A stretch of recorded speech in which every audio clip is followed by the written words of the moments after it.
5 minutes early. 4 people, 1 like. Should be 4 likes. Hey, Pops, how are ya?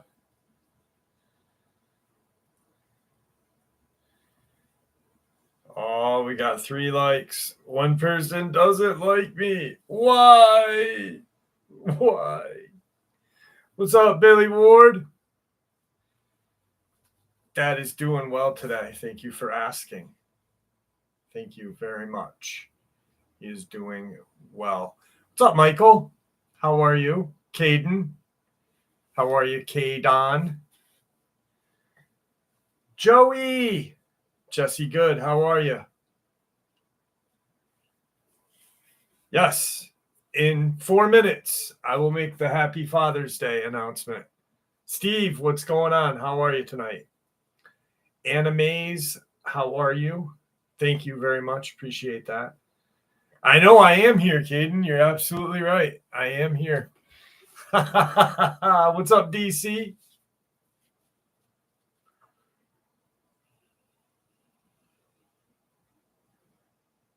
Caden, your hair is getting incredibly long, my friend. Looking good. Nicola, how are you? Oh, don't get jealous, Caden. It's okay. We all know that I am the man, the myth, the motherfucking legend. The saga continues. Donna Harmon, how are you? I love you, Caden. Actually, I was just watching some of your shorts while I was getting prepped for this video. I was watching your shorts, laughing my nuts off. Well, Captain Ron, how are you? Puma Pete, what's going on? Sonia.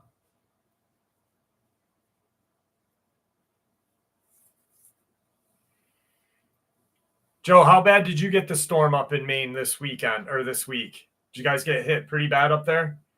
My aunt had to on her camp at the camp on the island, but on the other side of the island, they had to redo their fire pit. Pretty bad. Yeah.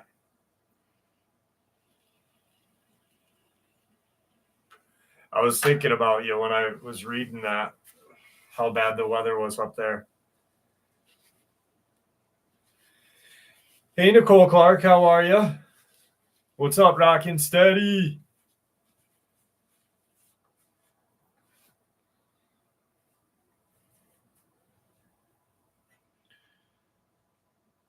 I got some good encounters. I know. We got 2 more minutes. 2 more minutes. Kathy, how are you tonight? Thank you.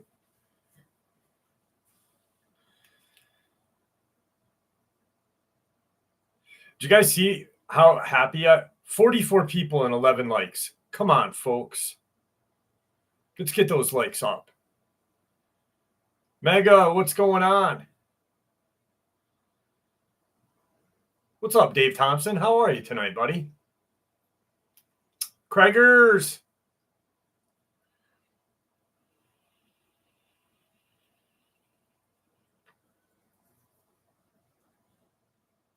Going to be a grandma again. Well, congratulations. Peter Parsons, what's going on, my friend?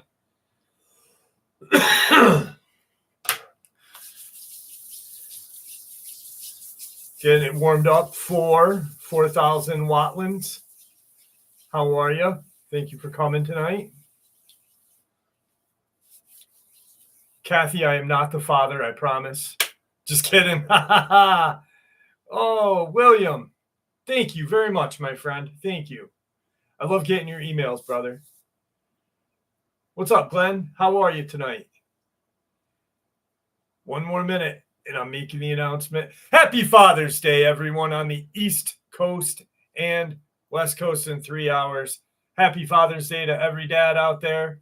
And if you still have your dad and you love him and he wasn't a deadbeat and just bounced, give him a hug. What an asshole thing to say, huh? Huh? So Tuesday, when I went kayaking, holy shit, I had the greatest time. I was only out for like 40 minutes, if that, but it was just so peaceful. I can't wait to get the camera set up. And I actually have the dry box in the back so I can put encounters. And I was thinking about just instead of sitting on my ass in my studio recording, just finding a random location and kayaking out and recording there. So it was really nice, really fun. Trent, how are you? Difference between Dogman and Werewolf. Well, one, the Dogman has hawked legs. See, and it's on this channel, Trent. Other channels say they shapeshift this and that. I don't believe in that shapeshifting bullshit. All right. It to me, in my brain, in common sense, Johnny Ohm, thank you, my friend. Appreciate the love. In my own, and this is my own theory, but for something to shapeshift and break its bones and stretch and rip its muscles, it just doesn't resonate well with me. But on this channel, what we call a werewolf is a bipedal, large creature that has a short muzzle, long ears, human-like legs with no tail. Dogman, hawked legs, tail, hunched. Beast of the Seven Shoots. Please don't say Gugwe, because Gugwe is a Micmac name for Sasquatch or giant. And you can look that up. But that's just on this channel. And once again, that's only theory, about the... I just don't buy into the... Unless there is black magic attached, like with a shapeshifter, a Native American shapeshifter, or old world lore shapeshifter. There's got to be some sort of evil, just something, just really. But if they occur in nature, and I do believe some do, I don't think they shapeshift because it'd just be fucked up. Steve, the book is great, isn't it? Yes.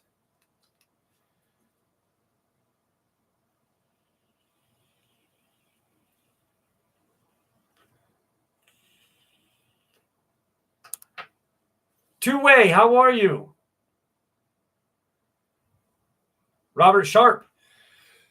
Oh, guys, check this out. So I finally got all the emails done, right? And these are all the subscriber experiences I have to narrate. Okay. And then there is 2 to 3 phone numbers per page with little like of people I need to interview. One being Shane. I got a book deal that a guy wants to do a book with me. Bigfoot and Dogman, guy in Vermont. A gentleman named Josh out of Idaho. Rudy, Joe, just a whole bunch of other good people that I've got to get in touch with this week. But I finally got to it. So I'm feeling good about that because my starred box of emails was just full. And I was like, holy shit, like this is never me. Tyler, how are you? Christopher R. Vrablik. What's up, Frank Morris? How are you? Savage Lunatic, how are you? Pinati. Jessica, how are you? What did I miss? Sorry, Christopher, I'm sorry. I had a family member fall in the river this week. Still haven't found the body. Jesus Christ. I am so sorry, Chris. Wow. What state, my friend? If you don't mind me asking. And my prayers go out to you and your family. Thanks, Pine Knot. Appreciate that.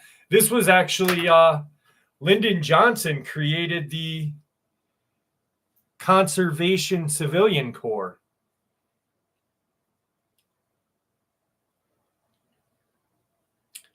Naroshi, how are you? Marge, how are you? I beat you to it, Margie. I told everyone Happy Father's Day already. Heh. Just kidding.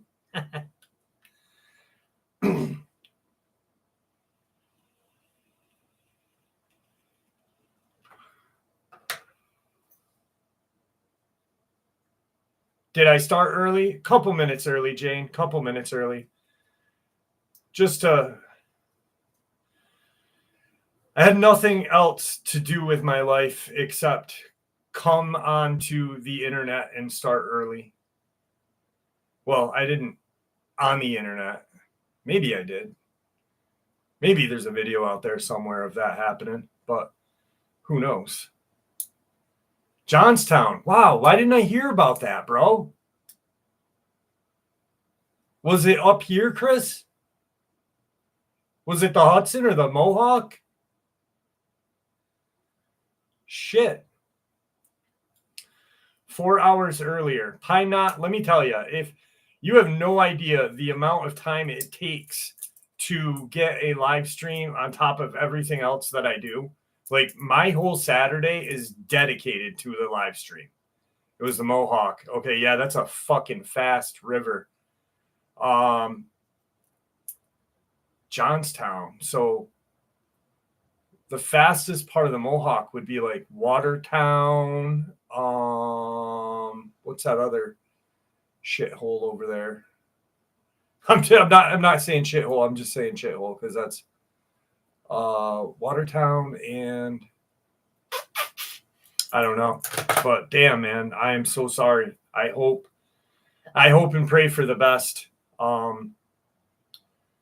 Maybe they got washed ashore and just have amnesia. Thank you, Trent. Appreciate that, brother.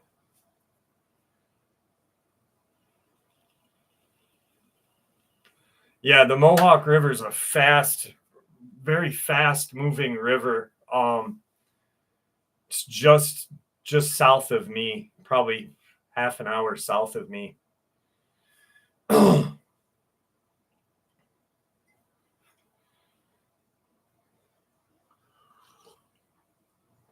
So I got some really, really good encounters tonight. I have, what's up, 59th? How are you? I have some black-eyed children. I have some shadow creatures, some dogman, some cat-like humanoid creature stuff. I got a good bunch of stuff, but I think what we'll do is we'll start the night off with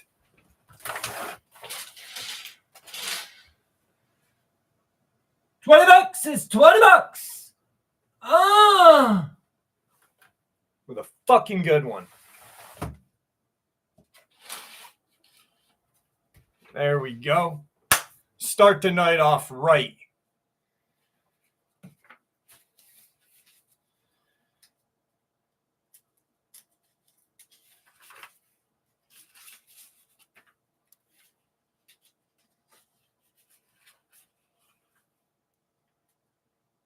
Janie, what you got?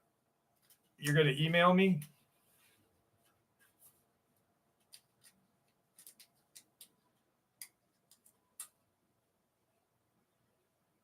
Oh, Jesus, Joe, that's crazy. Yeah, that storm, it like went up weirdly. I was watching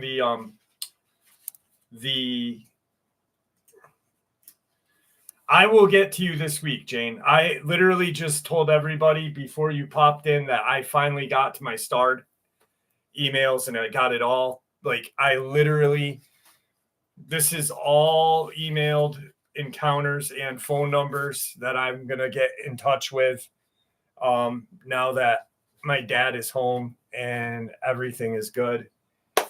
He's been home for 10 days now doing PT, OT, and other stuff. Just really making the best of it. It's going to get hot as fucking upstate New York this week coming up. It's going to be supposed to hit the hundreds.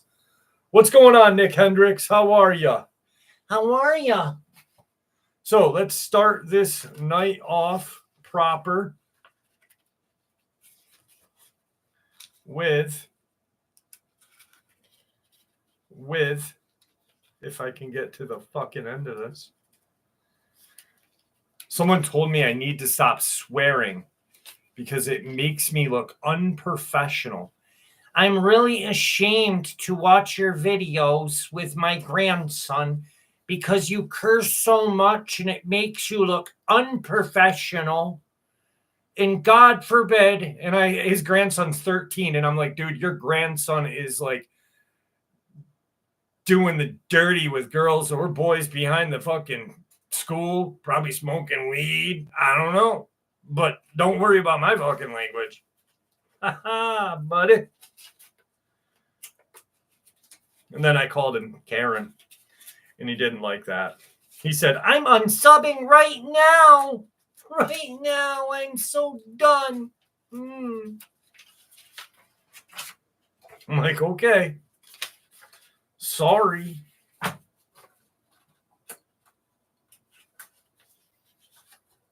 All right. When I was young, I used to go to my grandmother's house to stay the night. Living in the country, there wasn't too much to do besides hang out with family. We lived on 80 acres of land in Oklahoma. This land had been in the family for years, and strange things happen a lot, but this one night in particular, it was very strange. I was staying at Grandma's house for the night. We had just chilled out and watched some TV all day and night. It was 3 a.m. I woke up out of a dead sleep to use the restroom. Even though there was a bathroom 3 feet away from the bedroom door, I felt like I absolutely needed to go outside, like something was almost calling me. I opened the front door, not seeing anything strange, so I went about my business and pissed off the porch. Living in the country, it's just kind of a normal thing to do. When all of a sudden I noticed there were no noise, no crickets, no animals, nothing. This was very bad considering I've lived on the farm with several animals. Usually this meant something is wrong. So being the kid I was, I started looking around trying to see if I could figure out why it was so quiet. When I noticed a black figure standing next to the garage. This figure had no detail at all. It was just a black figure, kind of like a Bic lighter man, but with eyes. You could tell the figure was not wearing black clothing, but it wasn't naked. It was just its body, but it didn't seem like it wanted to harm me, so I walked towards it. With each step, its eyes widened up, like it was scared or surprised.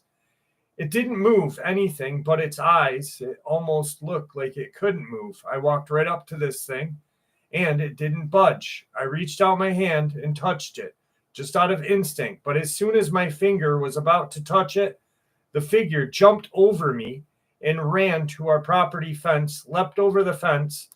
It comes up to my chest, and I'm over 6 feet tall. This thing ran faster than a car. It was gone before I could turn my head to see where it ran to. Fast forward several years later, maybe 11 years, my aunt and uncle moved to the farm and stayed in a camper shell outside of my grandma's house. And my uncle told me the story that he woke up one night to a sound of a chain hitting the metal driveway gate.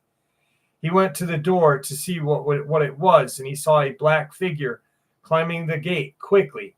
When he went to grab his rifle, he returned to the door, and he said the figure was gone. My uncle kept his rifle next to the door, so it would have been impossible for anything to have been gone that fast. I think my uncle and I saw the same thing, just years apart. I've told this experience several times. I've told has thought it very strange. Some even told me stories of seeing the same figure hanging outside of their house. All I know is this mysterious stranger I seen that night has never returned in the 7 years. I don't know what it was, but I don't want to see it ever again. Eunice, welcome to the membership. Randy, how are you?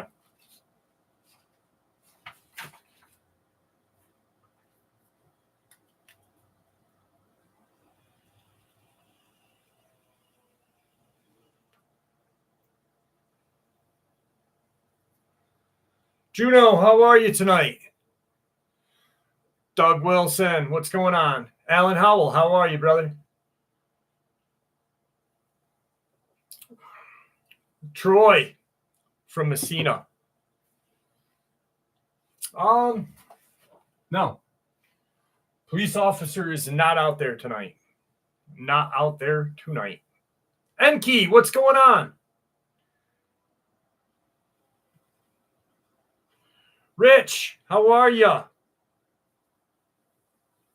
That makes me... That reminds me.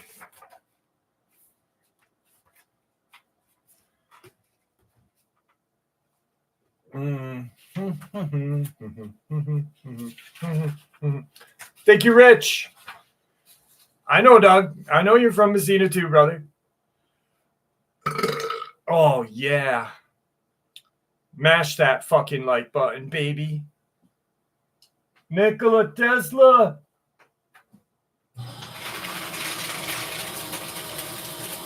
That's loud. I won't do that ever again, I promise. I really promise I will never use the shredder again. Ha ha! Shit, almost dropped it. What's up, Des? How are you tonight?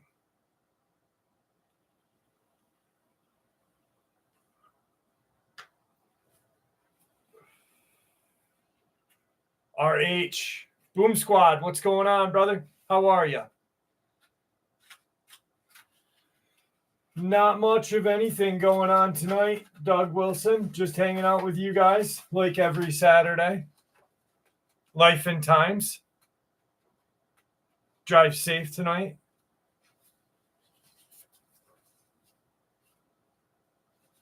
Alan Howell, thank you very much. Appreciate the love. Black-eyed children story. Black-eyed children story. Where to begin? Well, last week I had a very strange encounter with a black-eyed child. It was super creepy, to say the least. I lost some sleep over it. I may get scared easily, but this was the first time I felt fear that you get when you think your life is in danger. Anyway, let's start. Skip the ads. Skip the ads. It was a pretty warm night for the beginning week of April. I live in the South, so it's nothing new. Anyway, it was around 12:40 a.m., and I'm awake checking out YouTube and watching random stuff when out of nowhere I hear my big dog Bella start to growl at the front door. Now, I have 2 dogs, 3 indoor cats, and 1 outdoor cat, and animals are more sensitive to paranormal stuff than humans are. No way. Thank you for sharing that with us. Bella's growling was really unusual. She's a very friendly lab mix that never growls. So I look up from my computer and I could have sworn I saw something through the glass border around the front door. I try and tell Bella to hush since the walls are paper thin, and if she started barking, she'd wake up the rest of the family. Bella calmed down when she heard my voice, but stayed put at the front door. I thought everything was okay after that, but 10 minutes later, not only is Bella growling again, but my cats are all staring at the front door, not blinking for a second. It's like they saw something there that I didn't see. So this time I got up from my bed, since my bed is in the living room for past medical reasons. And as I took a couple steps towards the door, I heard a light knock. Bella started growling a little louder at this, and I immediately felt on edge. Eunice, thank you, dearie. There was something or someone on the other side of that door.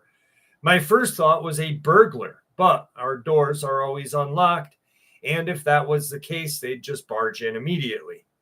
I cautiously took a few steps forward and stood beside Bella. I looked outside and saw what looked like an 8-year-old little girl. She was very pale and wore something that looked like a 1950s school uniform. But that wasn't the scariest part about it. When I looked closer at her, her eyes were black, every part of her eye black. I felt my heart start to pound faster as she knocked again. Since there are 2 doors at the front entrance, I opened the inside door and asked her what she was doing outside so late. She didn't answer me, but instead asked if she could come in. What scared me was when she asked it, there was this level of confidence in her tone that shouldn't be there. Normally, if there was a child late at night and wanting help, they'd have a nervous or scared tone. But this girl spoke with confidence. I just stared at her for a couple of seconds before she asked again. This time, she said my first name along with the question. I immediately locked the outside door and shut the inside, locking it too before going to the door that led to the garage. As I was about to lock it, I heard her voice coming from outside of the garage. She said, "Please let me in. I won't hurt you." This scared the shit out of me so bad I froze. After a minute, of which felt like an hour, I snapped out of the trance and locked the garage door. I then ran back to my bed, pulled the covers over myself like a frightened child, hearing her knocking every 5 seconds and asking to come in. My cats are going nuts at this point, hissing at the door. Bella is growling louder. The animals growling must have scared this little girl anyway. I didn't hear her knock anymore. Naturally, I didn't sleep that night. And I couldn't sleep much the next few days after that, only falling asleep for an hour before waking up in a panic. Whenever I did fall asleep for 1 hour, I swear I could hear her voice calling my name, and I could see those black eyes of hers. It's been some time since this happened, and I have not seen or heard from this strange little girl again. I've read experiences and knew enough to never let these children into your house. I'm glad I didn't. I have that feeling that if I did, I'd be locked in a mental hospital going insane somewhere. You know, I wonder, we've heard enough of these black-eyed kid stories that I'm starting to really think that they are demonic. That Rockin' Steady, thank you, brother. Bro, you don't have to even explain. Thank you for hitting me off. I appreciate you. I really am starting to think they are demonic because for the simple fact that even after one experience with them, it seems like that their voice stays in the people's minds after they've seen them, which could be just absolute terror, but to me, it sounds more demonic than anything.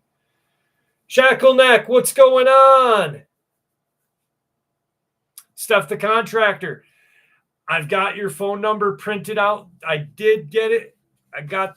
Oh, you'd be so proud of me. I did so much this week, guys. I have so much energy.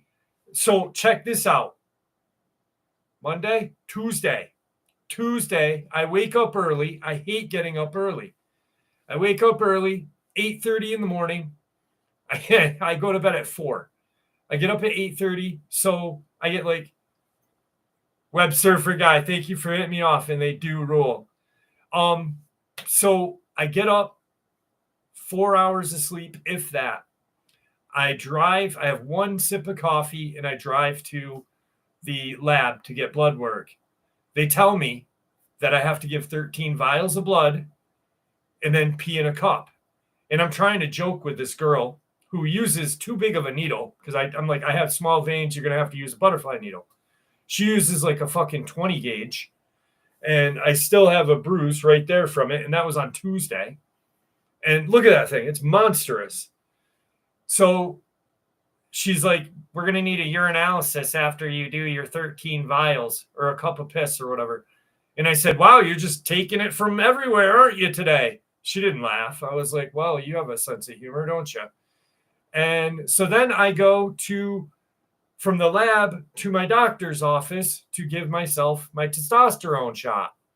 Well, dumbass me isn't paying attention because I'm bitching about the girl who poked me to the nurse, and I stab myself and I cause a hematoma. So blood just squirts out of my fucking stomach. And then the day goes on all right, but I go to look at the new 2025 Subaru Foresters just because I wanted to see them. I'm not buying one. I have a Wilderness Forester that I absolutely love. And I'm looking at it, and don't ask me how, but I shot my finger in the door. My whole finger right here, up to here. I had to open the fucking handle of the door to let my finger out. The worst fucking day ever. Brian Mons, thank you, brother. Appreciate you. Sully, what's going on? Yeah, I mean, look at the hematoma I caused myself. Just pardon the fucking hairy stomach. But so she caused a hematoma. I'm not good at this. I cause a hematoma and I suck. Worst day ever. Worst day ever. But I went kayaking the next day and had a good time.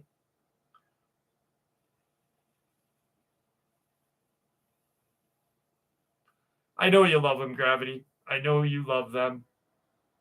Happy hematoma.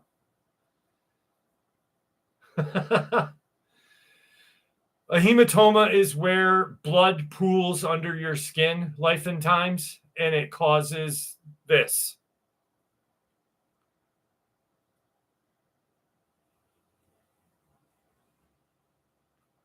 Yeah, getting your finger shot in a car door is absolutely.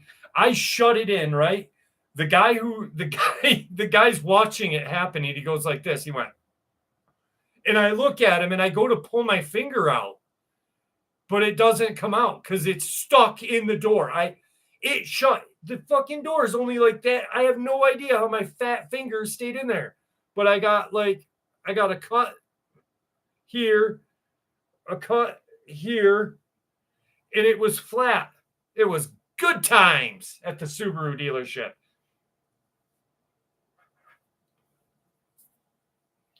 Say it with an Arnold Schwarzenegger accent. What? I got a hematoma. Get in the copter.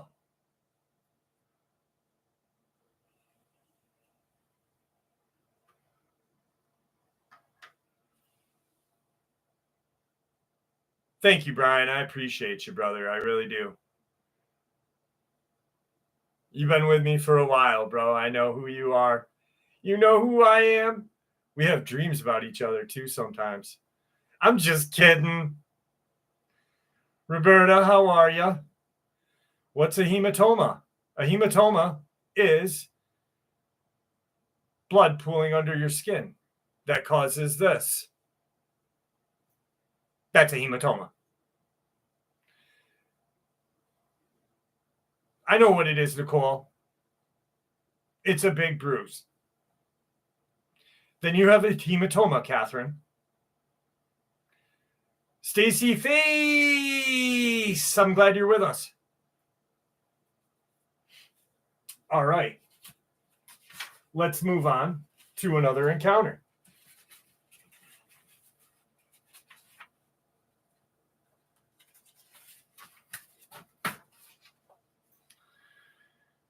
In July of 2018, I was living on my parents' farm in rural Kentucky. Being an upperclassman in high school, I was glad to have the summer respite that provided a much needed distraction from the grueling studies.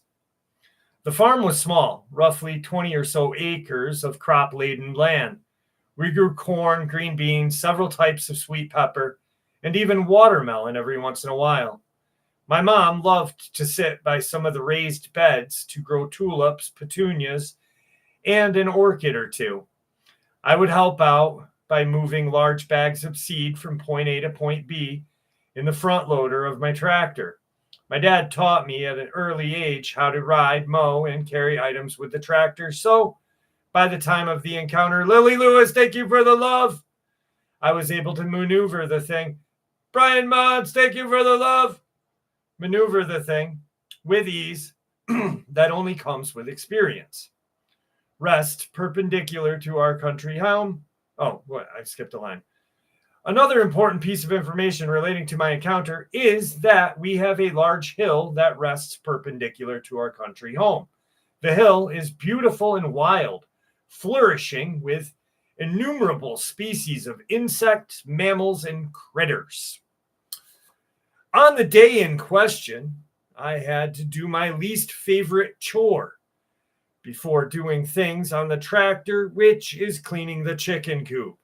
It is unpleasant and I hate the smell of moldy pine shavings, but I got it done. Now it was time for the fun things, also known as the tasks I could perform on the tractor. I went to the shed where we stored our equipment, opened the sliding door, and beheld the magnificent red Kubota. It was small for a tractor, but it was perfect size for what we needed to do on the farm. I checked the level of diesel, topped off the tank, and hopped onto the seat and started it up. The engine roared to life, and I got to work. First thing to do was move 5 bags of feed from my dad's truck to the storage. I quickly finished and looked at my list of next things to do, which was now mow the hill that I mentioned above. I needed to mow it so that some of the people come to our property could convert the piles of cut grass into usable hay bales. So with profit from the hay bales in mind, I eagerly aligned the tractor up with a portion of the hill, lowered the brush cutter extension to an adequate level, and began mowing. 20 minutes in, I had mowed several stripes back and forth on the hill with sweat dripping from my brow. I braved the summer heat and proceeded to make a stripe along the tree line. For no apparent reason, a blur of dark gray fur burst from the trees and seemed to glide across the field into the trees that were on the opposite side of the hill. I don't think I would have even seen it had it not made such commotion in the initial exit of the forest. Thinking it was a coyote or something of that sort, I stopped the tractor and grabbed my phone and texted Dad, who is on the opposite side of the farm cutting down some dead trees that had fallen from the recent storm. Spotted a coyote or something on the hill. Stay alert, I typed. We took coyotes seriously since our chickens commonly roam free in the large area designated for them. They could be easily harmed and killed by a predator. With that in mind, I resumed my mowing and eventually forgot about the whole thing entirely. However, when I was mowing through that particular thick patch of grass, the furry creature ran out of the woods to my right. This time, it purposely avoided the brush cutter blades as it jumped onto the back of the tractor for a moment. That's when I was able to get a good look at it. It vaguely resembled a coyote or a wolf, but its limbs and paws were completely wrong. The paws, in fact, were not paws at all. They were fur-covered hands. Its arms and legs were far too muscly to be those in an ordinary canine. Even in the daylight, its eyes had an eerie, unsettling, intelligent glow to them. Like the thing was calculating every possible move. Its face resembled that of a canine, but the way its skin drooped and was detached in some places made its face look mangled. The creature looked utterly wrong. From its head to its misshapen toes, the creature tried to climb up to where I was, and after its first failed attempt, my brain finally began to work, and I went into fight or flight mode, and I chose fight. So I swerved my tractor from side to side, eventually flinging the thing off. Then I sped up and hit it in the side with the front loader. I thought I had killed it, but it only looked mildly hurt as it hightailed it back into the woods. After the experience, I finished a couple stripes before calling it a day. I was too overwhelmed to safely operate the tractor, so I did the smart thing and took it back to the shed. I arrived at a grisly sight. Before me laid all our chickens, their bodies eviscerated. Gore lie about. Then I saw it. Standing in the enclosure was the creature that had trying to attack me. It was ripping apart our chickens. However, it wasn't eating them, as if it was trying to send a message, like, this is what will happen to you if we cross paths again. When it finished the massacre, the creature hopped out of the enclosure, looked at me with primal hate, and loped into the woods. It was the last time I saw this thing, but it wasn't the last time it would come to our farm. One night, my dad and I were sitting on the front porch of the house, an area that faced the hill. We are talking about harvests and insects that eat crops when all of a sudden, a blood-curdling screech came from the direction of the hill. My dad and I both shot up off the chairs. You heard that, right? My dad asked with a panicked tone. Yeah, I heard it, I responded, confirming my fears and his. My dad's a pretty tough guy, and I would like to think that I am well-weathered. We both got the heck back, but that noise that came from the woods still makes me shiver. My dad and I don't speak of that noise for fear that whatever made that sound may come back and up close and personal next time. Now, I'm not sure whether that screech came from that creature I encountered on the hill, but I'd like to think so. I don't know of any animal on earth that can make that sound. If anyone knows what this wolf/coyote creature was, what that scream might have been, please let me know. Well, Dogman.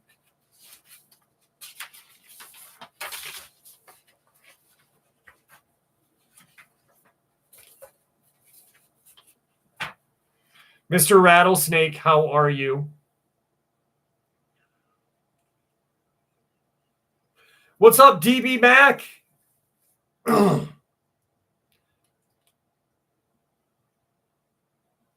Jane is the channel's stepmom. She is more than just a mom to you and Sonia, Jessica. She was my fucking mom first.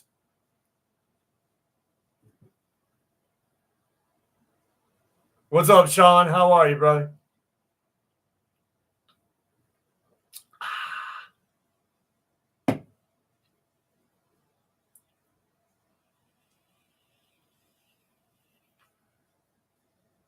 We don't call her Mama Jane, Enki. We call her Mommy. Mommy Jane. Janie.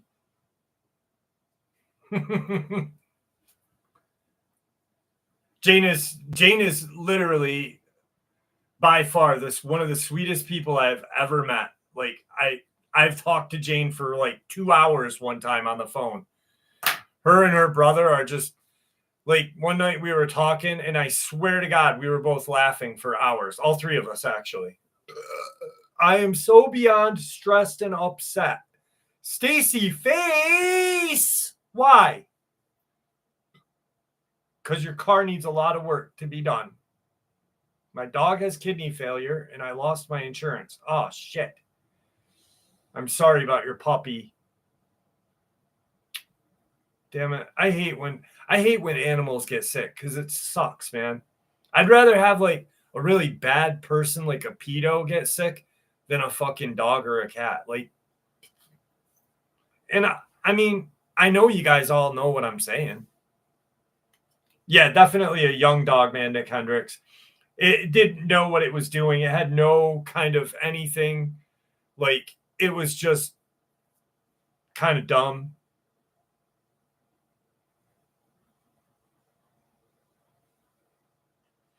Joe, holy shit, Joe, that is funny. I literally, when I read Joe's comment, I literally just pictured a Bigfoot whacking its nuts off the tree.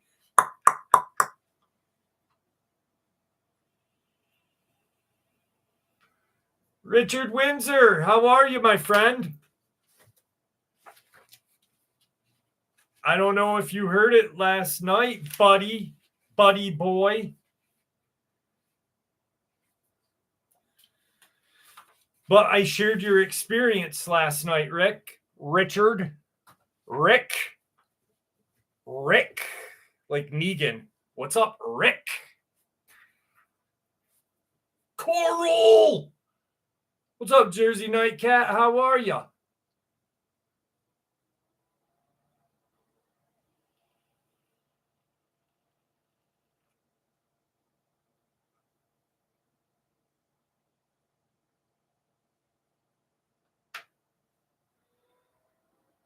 Glad you're doing good, my friend.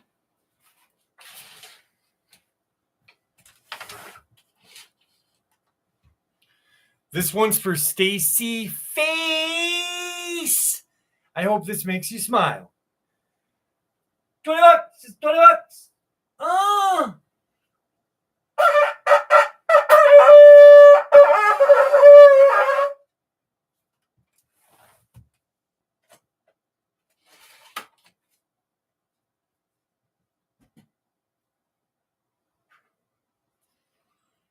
What's wrong with RH? What happened to RH? We're in love RH. I gotta go up here and find RH. RH.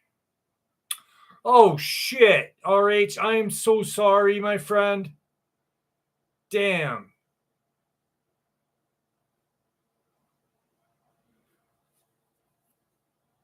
I'm getting pretty good with this. I can actually like do some.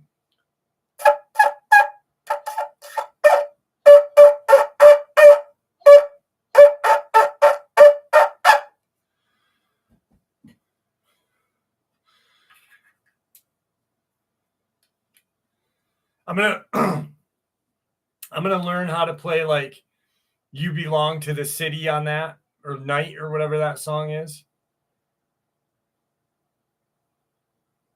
They call me the Dog Man, Kenny G, baby.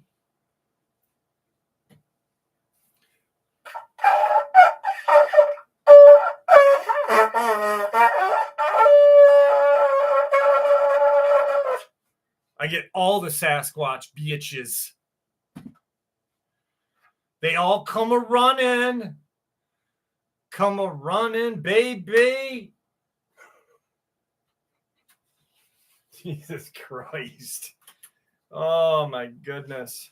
My goodness gracious. Gracious. Wow, wow, wow, wow, wow. Let's find a good encounter for you. Jersey, thank you. I love you all. I love you. Oh, this is scary. Actually, this is pretty cool. It's something different that I normally, I mean, I love paranormal, but I very seldom share like a ghost experience. And I love World War II. Well, I don't love that there was a World War II, but I love it. Like, I love watching movies, videos, anything I can learn about World War II, I love. And this is a recollection. An aunt told me, my dad's cousin. She said she was around 11 years old and they used to live in Lavis, Norwegian version of an American Egypt. This is a recollection from an aunt who told me this. When she was around 11 years old, she used to live in a Lavis, a Norwegian version of a Native American teepee between two mountains. There were two small towns located in each forge. It's the Norwegian name. This was the early 70s. She is now 60. She was young and they didn't have a car to travel with. One day, her mom, my granddad's sister, asked her if she would go down to the large marsh and cut some grass. We used to cut grass that we would put in our fur shoes to keep our feet warm and dry. Those grasses found in the forest marshes are best to use. They packed some food and took their sickles and walked down into the forest and the marsh. Their dog was also really excited to come along. They started cutting and gathering quite a lot of grass throughout the day. The midday sun had already started to appear when her mom decided that they had enough. They had packed a huge cloth piece and tied them between two trees. They decided to stay there for the night. They lie under it, safe from the blood-sucking insects. The dog was also sleeping with them. Then, all of a sudden, her mom sits up. The dog also raises its ears. She asks her what's going on, and her mom tells her to be quiet. Then she hears it. Voices. They're voices coming from the woods. They both go and look. But immediately, when they leave their little tent, it turns quiet. They think that it was probably people fishing or drinking. They go back to their little tent and try to sleep again. Then, just as they are about to fall asleep, the voices are heard again, this time even closer. This time they can hear that it is a language that they don't understand. Again, they go out and check, and sure enough, the voices stop. Again, they go inside to sleep, but she sees that her mom is not sleeping, so she is also wide awake. Then again, the voices are heard. They hear just one word, and they know what language they are speaking. They hear the word Hitler. Her mother told her to stay inside with the dog, and she goes and checks, and sure enough, there is nobody there. Her mother comes inside the little tent again, and she says no one's there. So also says that it's just the marsh playing with them and that they could sleep peacefully. So my aunt does fall asleep. The next morning, she wakes and looks at her mom. She sees that she had not slept through the night and had been up. They decide to quickly pack up and walk back home. So in that place, we have huts now, which is above the marsh and forest. There is a small bunker close to the road, and it was used in World War II by the Germans for something, and it still stands there to this day.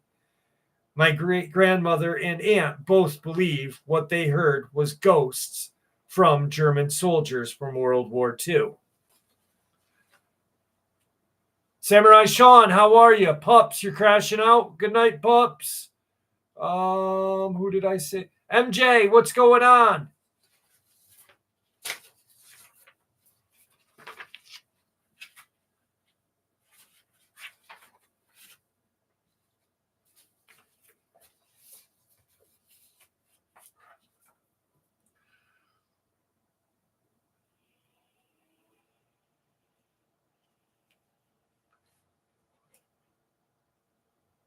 What's up, Nexus? How are you?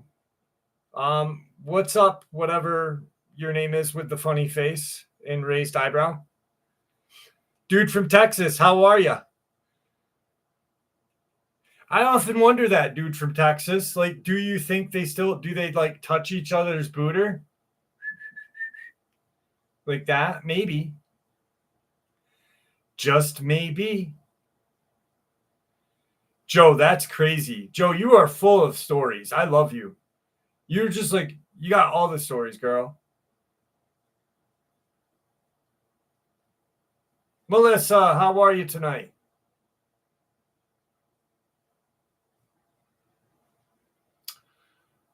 Congratulations, Lily. What is your business? If you don't mind me asking, can you tell us what you're doing? Maybe I can come and support you. Ghost boners. Oh yeah, John Sumner.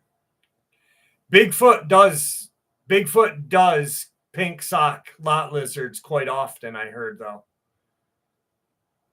That is an enjoyable thing for both.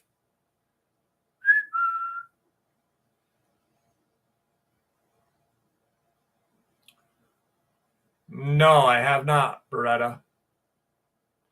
Kim Flores, how are you? Reselling clothing online. Awesome, Lily. That's a really good thing to get into. You should start like a little YouTube channel to go along with it, to like advertise what you've got.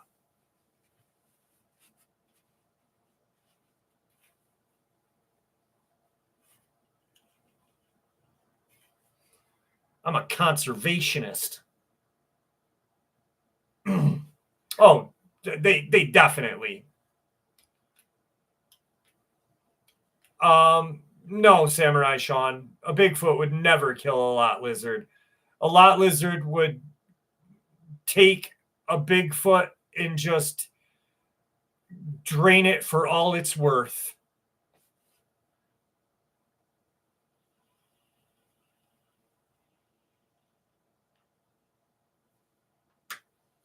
See, the size difference in the height and stuff doesn't matter. The size difference is what matters. And lot lizards, they look like Homer Simpson's burps, but sideways. Kari Miller, how are you? Thank you very much.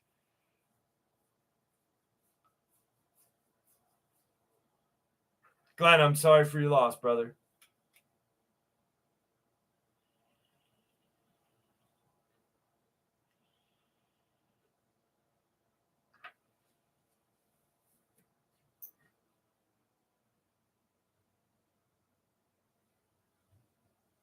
Where is Wilburn? Fucking Wilburn. About the Ava Braun comment, Joe?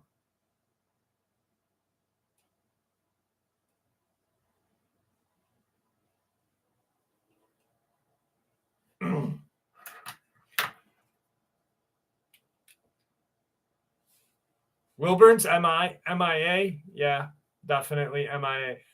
Wilburn! Where the fuck are you, Wilburn? Yes, Ava Braun was Hitler's wife. Yep. Yeah, Sandhoff hasn't been around in a while either. I'm going to email her, I think. Maybe I'll email her and be like, what are you doing? I did an update on the attack this morning, Lily. Now, of course, they're blaming it on a dog. But it doesn't make any sense. What's up, John Barfield? How are you? Give me some chicory.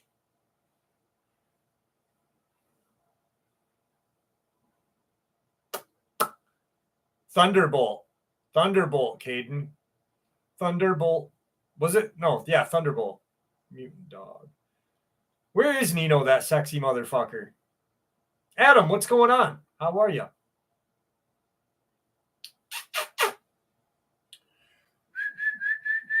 Buddy!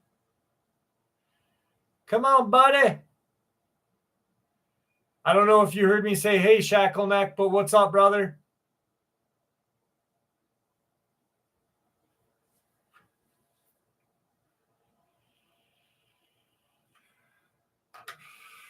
So what do you guys think about the idea of, like, instead of recording all my videos at a desk or hiking, like just going out in the kayak twice a week and kayaking to some random location and doing a video from there, recording encounters from there?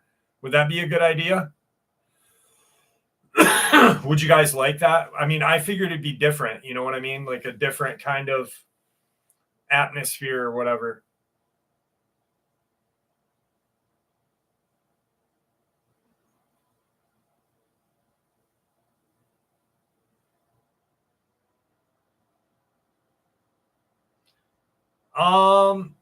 Probably during the daytime for better lights. Not too many mosquitoes out in the middle of the lake. Only wearing bacon necklace. No, thank you. No, thank you. I wear a pink thong.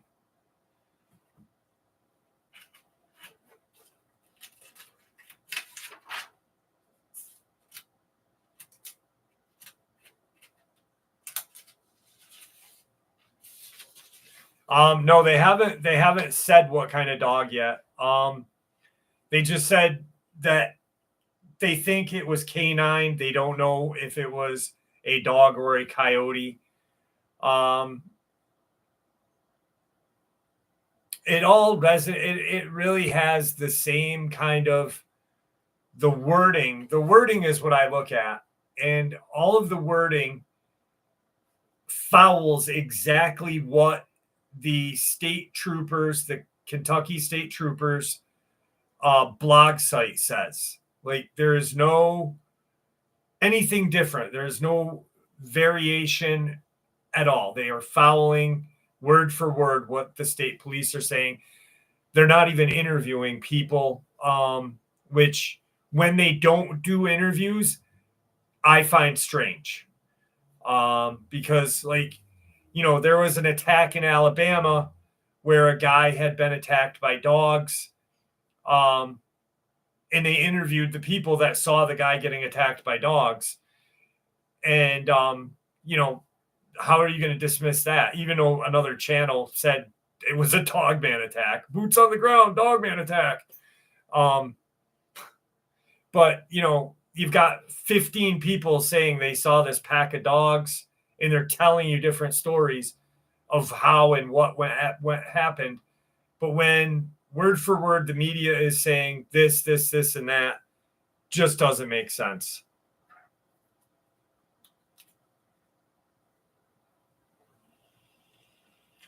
A pink what? A pink sock. Do not Google it, Kari Miller. Don't Google it. Just picture a lot lizard, which is a truck stop prostitute, and a Bigfoot. And pink sock may pop into your mind. But a booter.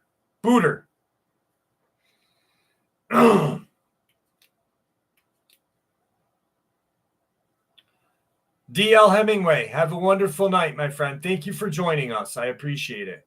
I really do.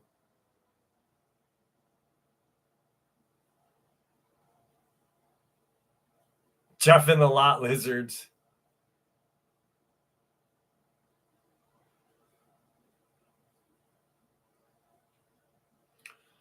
Fly over today. I've never seen a helicopter like these. What's a booter? I need a diagram.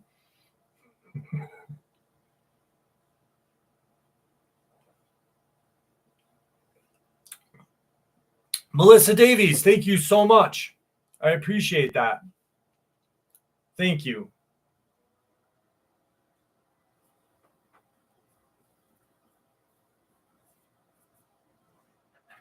The dark starfish. Oh my God. What the fuck?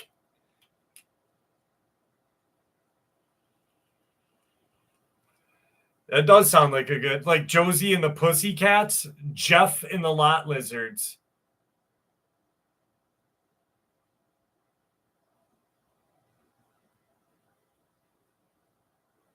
John Sumner, that is not what your friend told you.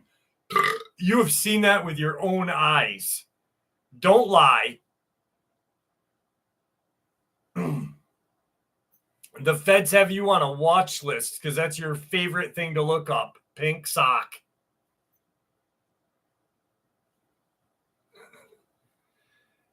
Lot lizards are a cryptid. They are a cryptid, 100%.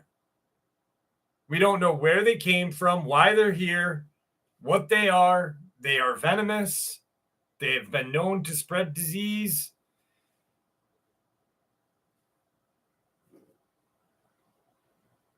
Where's my coffee cup? There it is.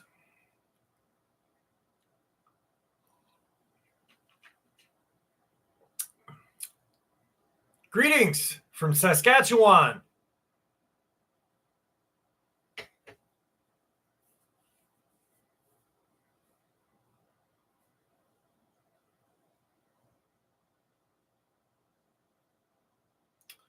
Banner 1449. Just make the best of it. You know, that's the best thing I can say. Just make the best of it and keep pushing forward. Don't do anything to jeopardize it. Your kids will know in the end. I knew something was up when they said it could have been a lander or a mutant beagle. Definitely was not.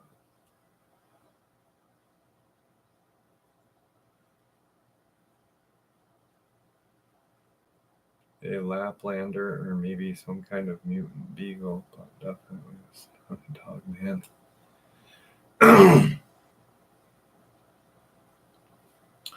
I'm from Florence, Kentucky. Me too. No way. No way.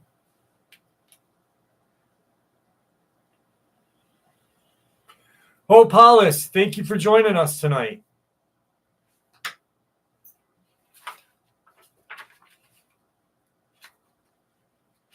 Yes, happy Father's Day to all. My eyes just like got those little weird things because I was staring at the comment section for too long. Candy, thank you. All right. I have an experience that happened to me and my friends. We were on a Boy Scout camping / shooting trip. There were 20 to 30 of us. We were in this little cabin with windows on the front and back, and it had a front and back door. There were wooden tables all around the area. The adult cabin with the bathroom was an eighth of a mile down a gravel road in the dark. There was obviously a buddy system because it's Boy Scouts. So it's around midnight and everyone is telling scary stories like normal camping trips. Well, I had to go to the bathroom and asked my friend to come along. He said, sure. And he got our knives to make us feel safer. Well, we went to the bathroom and began our walk back. This is when things get scary. I felt an instinctual, not sure if that's the right word, fear. I looked at my friend and he had the same look. We began to walk a little faster and unfolded our pocket knives. I then turned around to see it. It looked similar to a cat, but it was 6 feet tall and on its hind legs, kind of hunched over. I freaked the hell out and started running. My friend sees it as well, and we sprint back to the cabin. It began making this moaning, howling noise. It was somewhere between the two. And followed us slowly. We pounded on the door, and the guys let us in. We told them what we saw, and they did believe us. So we locked the front door and look at the back door. There is no lock. We pushed the table against it and had the kid there with his knife for safety. We drew the blinds on the windows that had them. One did not, and we sat there with all the lights on. Then we saw the eyes outside the window without the blinds. We're all shitting ourselves, and the thing slowly walked to the back door. We heard it bumping against it, maybe trying to open it, we believe. It then left, but we still thought we were going to die. No one slept that night. When the adults came to wake us up, we told them, and they laughed at us and said we made it up. We know it happened, even if they don't believe us. It was Northern Virginia, 60 miles east of Washington, D.C. It was after 2012. I don't remember the exact year. All right, really quick. I just thought of two things. So, one, why are you going to run from a fucking two-legged cat when you know how fast cats are? And two, back to that story with the black-eyed kids and the lady whose bedroom is in her living room. Why is your doors unlocked? One. And why? Who leaves their door unlocked? It's 2024.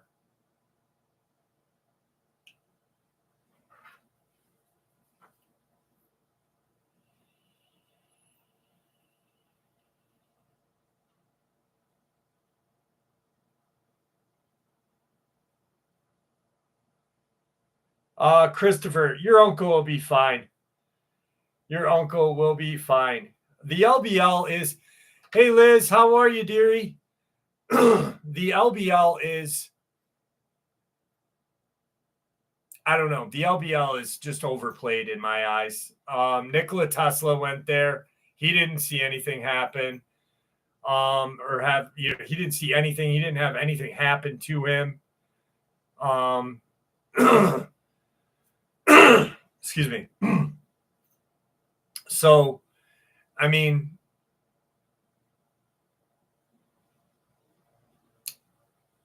there's a slim chance, to be honest with you, that anything bad is going to happen.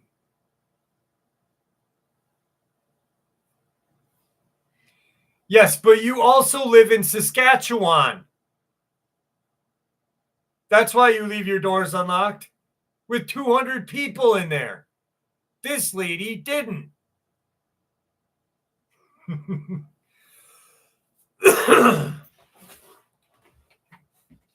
I mean, I've talked to probably more than 50 people that have been to the LBL. I myself have never been. I'm not going to waste the money going to it. I'd probably go to Taylor, Mississippi. Actually, I would much rather go to Cott County, Tennessee, go down Jimtown Road, than go to the LBL. I think you're more likely to see something there than anywhere else. The LBL is a joke. I think it's a joke.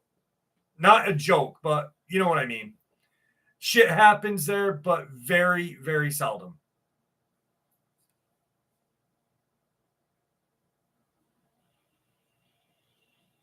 Thank you, 59th. Thank you, William Ward. Thank you. Are Dogman known to have white on their lower chest and bellies? Yes, Banner. Yes.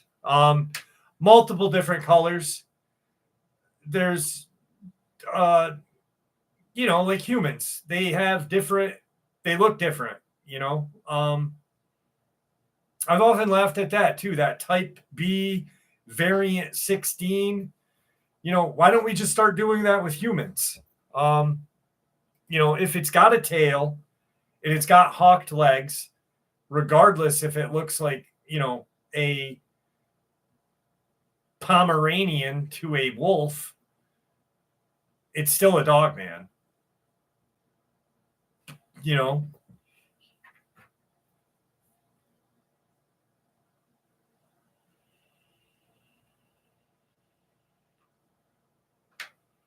I wouldn't doubt it. Missouri's got some dog men up in that place. Caden, that is probably the safest type of dog man. Type 69 variant 00.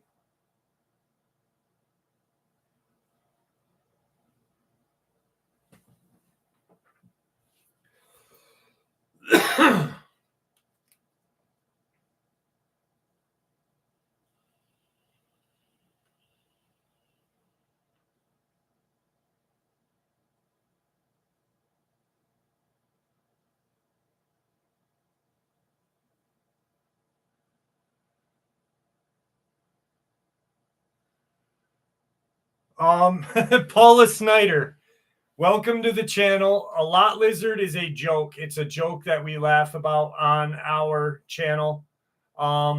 It's a female prostitute that frequents truck stops, but they're called lot lizards, and they're a cryptid because no one knows where they come from. Like I said before, we don't know where they came from. They've been known to cause damage to people's homes and tractor trailers, spread diseases, and bite. I've heard them bite.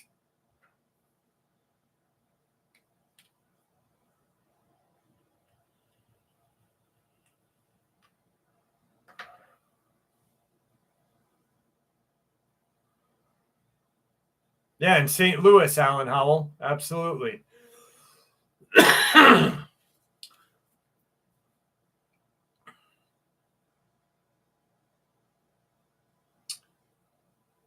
Yeah, Missouri has it's got old lore to it, like old lore. You're absolutely more likely to see a Bigfoot or Dogman in the Adirondacks, to be honest with you. There's multiple stories of Bigfoot and misidentified Bigfoot that, the Bartholomew brothers have written about. They sound like dogmen.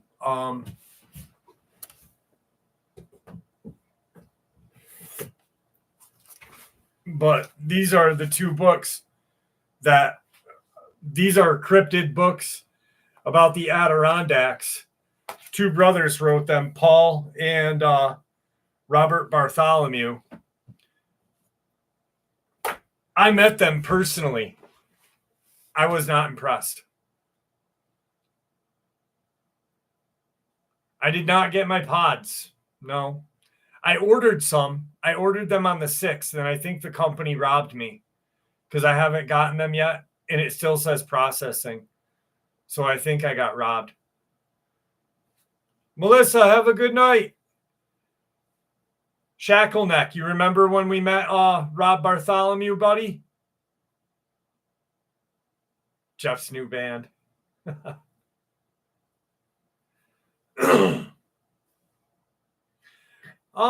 Well, because I thought it would be better. Actually, I'll tell you what happened. Me and Shackleneck are hanging out.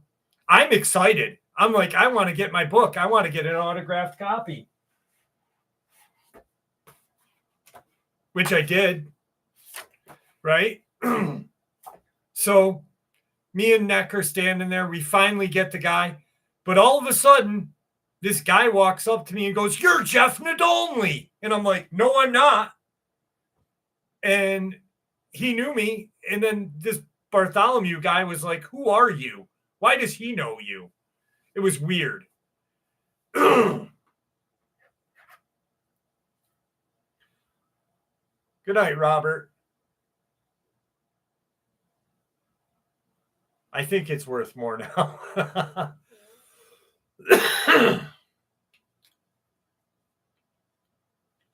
It was so weird because the guy's like, he literally goes, "You're Jeff Nadolny," and ask Neck. Well, I don't know.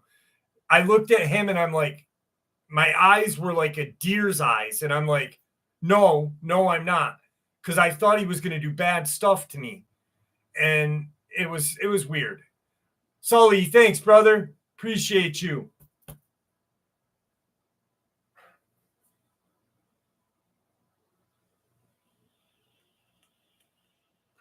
They do look more like pamphlets. What did I pay for this one? I think I paid $20 for a book that is 102 pages. I think I got robbed.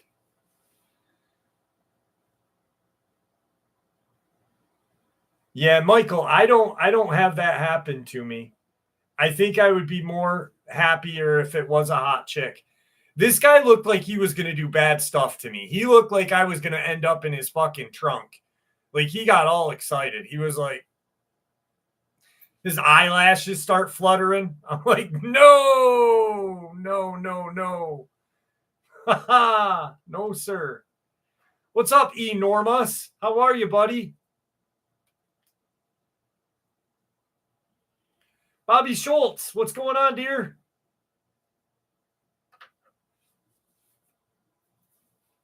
Rockin' steady. I literally thought there may be a chance that I was gonna end up in his trunk. No, the cop is not there tonight, but thank you for asking. Yeah, where is Andy Davis? Neck isn't responding to any of this.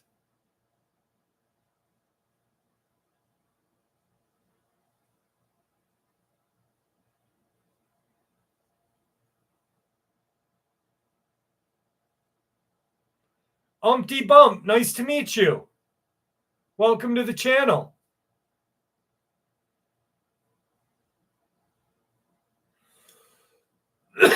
What's up, Stacy Lockett? How are you, dear? Stone Gem, how are you? Sorry I missed saying hi to you. Put the lotion in the basket. I'd be like, no.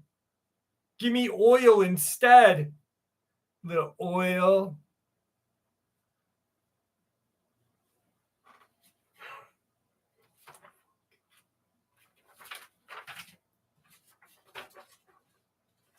Tyler Marshall, how are you, dear? Thank you, Crazy. Appreciate that. Do some. What's going on, my friend? I will do that shortly. Did he look like... what the fuck was that?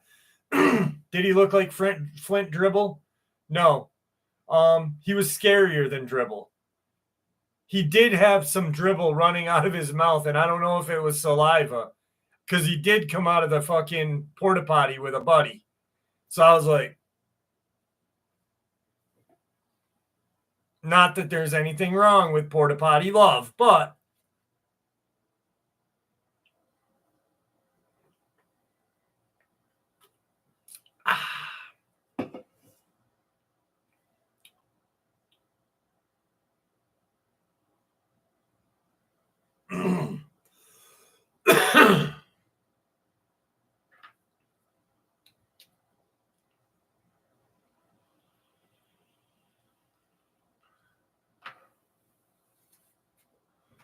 I'm not gay, but $20 is $20.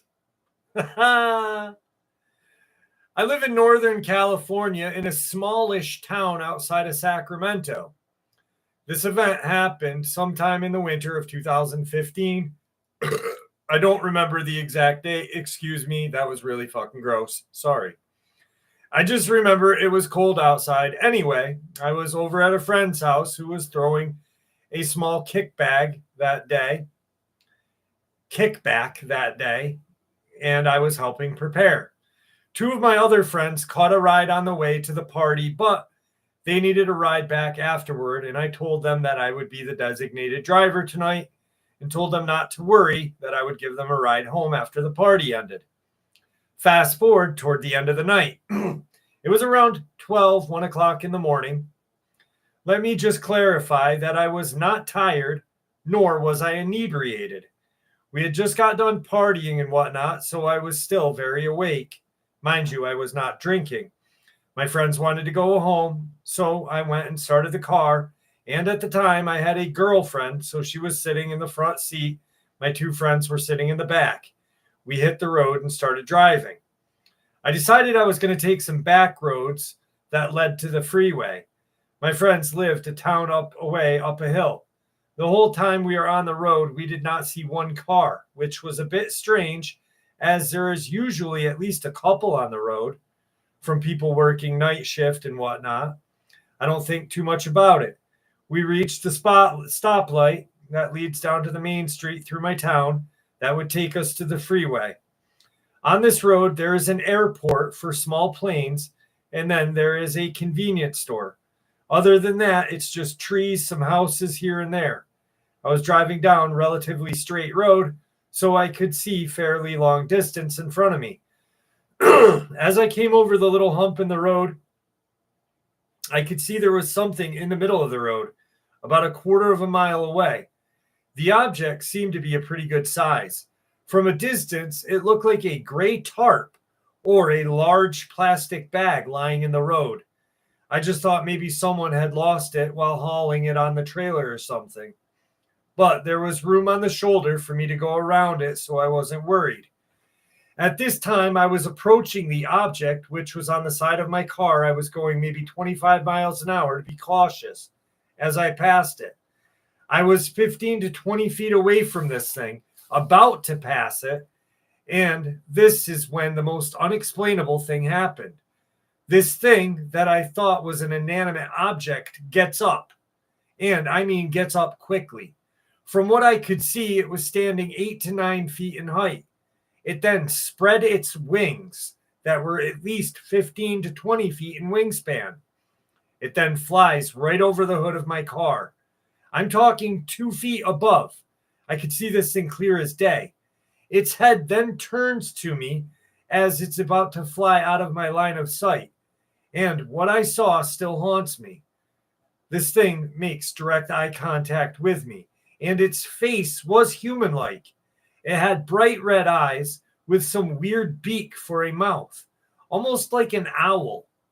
That's when my brain realized what was happening. My first instinct was to slam on my brakes. We came to a halting stop, and I was looking through my rear window trying to find this thing. My girlfriend and both friends in the back start yelling at me, telling me to go frantically. I hauled ass out of there. My girlfriend and both friends were yelling, "What was that?" To this day, I have no idea what we saw. I'm not sure if it's considered a glitch, but what I did see did not belong here. I asked my girlfriend and both friends what it looked like, and they both described exactly what I saw. I didn't sleep that night. You don't have to believe this. Most people don't. I just figured I'd share.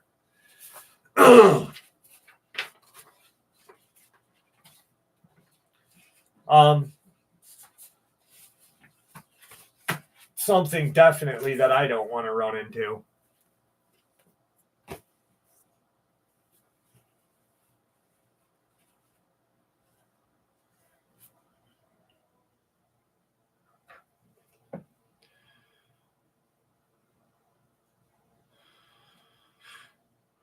Pterodactyl, Thunderbird.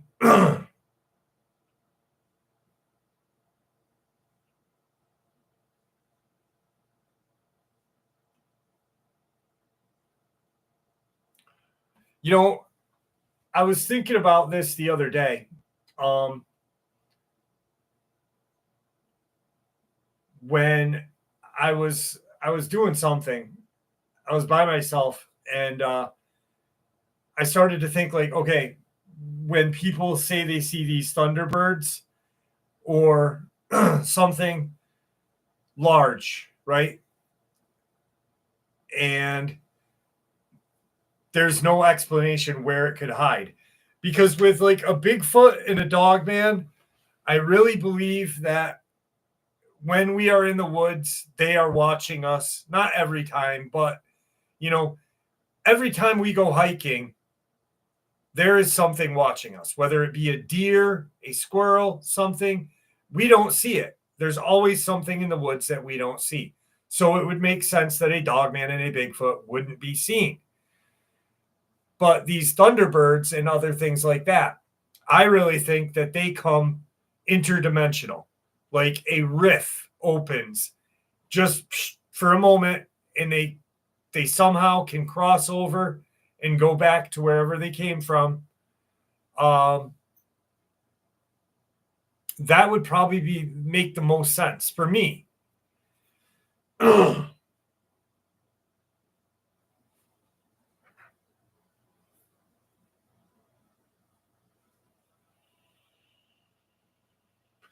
Caden, you're only 5'11"?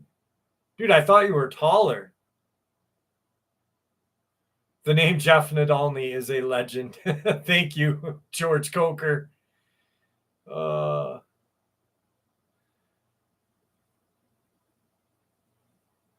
damn, I thought you were taller than me, Caden.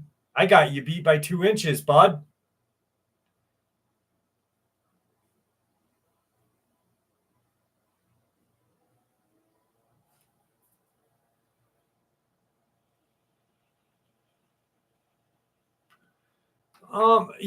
Rattlesnake, I don't know how they open. I really don't know. Gravity, I know you have because I have your experience. I shared it. But it makes sense to me, because like I think whatever I caught that day that I was up where Tom Mezek disappeared, that metallic noise, I think that was a portal opening. That metallic noise, I truly believe, was a portal that opened. And I think that when people hear those weird sounds, like those unexplained kind of weird trumpet sounds, I think maybe portals opening, whatever. 78490. Holy shit. Thank you, baby girl. I love you too. Go to bed.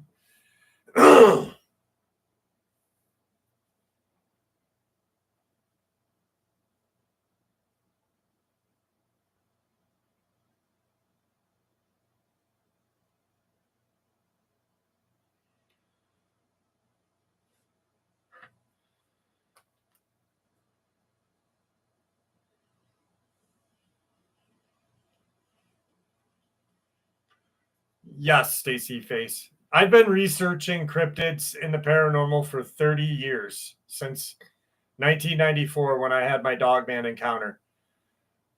Good night, baby. I'll see you in the morning, Bob. The videos on TikTok are fake. I'd have to say almost every video on TikTok is fake.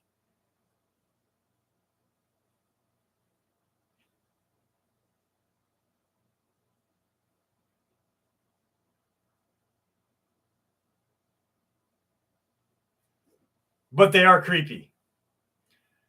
Janie, me and you are getting together quick.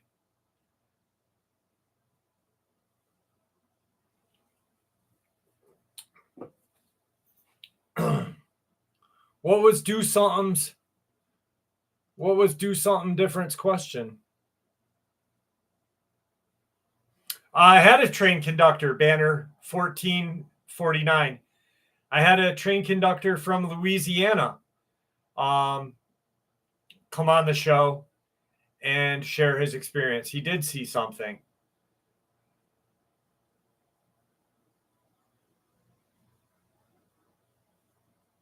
That's awesome, Bobby. Yes, Charles. Yep. I've heard of mimics.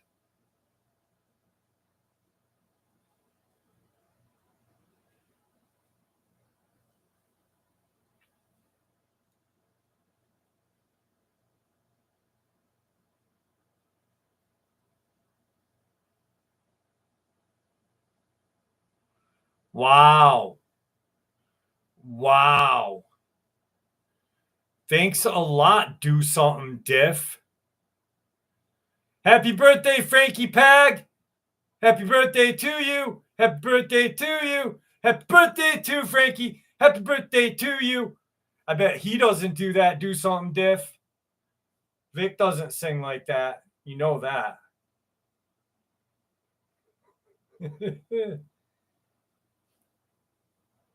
I bet he pink socks it, though.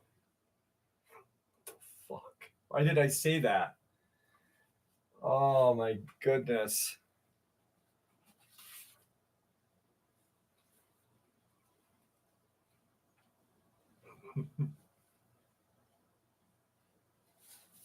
Yeah, Enki, I definitely did. Definitely. I was amazed. I saved. Excuse me. Damn it. When I come across weird articles, I save them. I have like a whole fucking crazy like folder of weird articles and stuff that just verify everything that we talk about.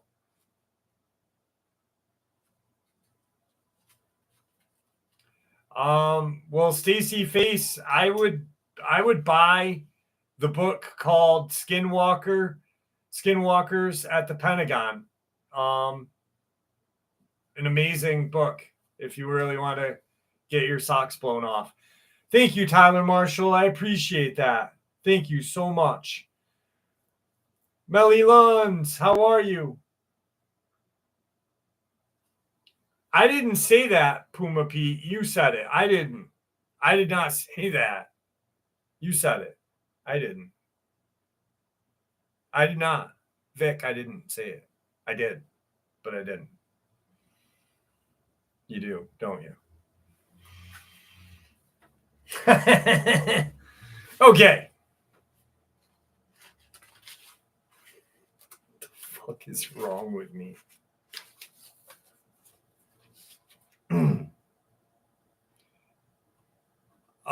Someone asked about Victor's book. It's in with the publisher.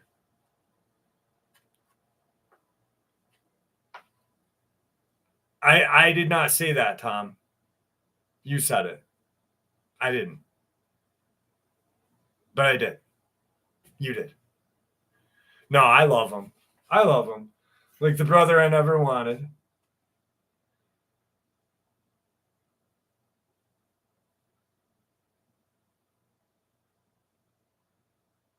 I am normal. Very normal. It was John Sumner.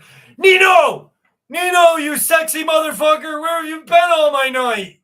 How are you, baby? Ha ha! Nino's here. Let the party start.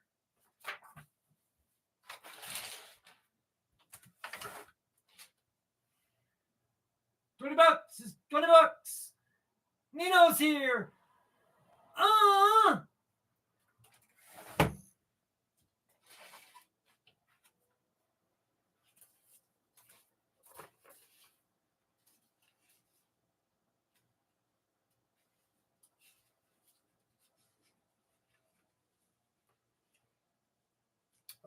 Well, treasures, it was more or less a joke.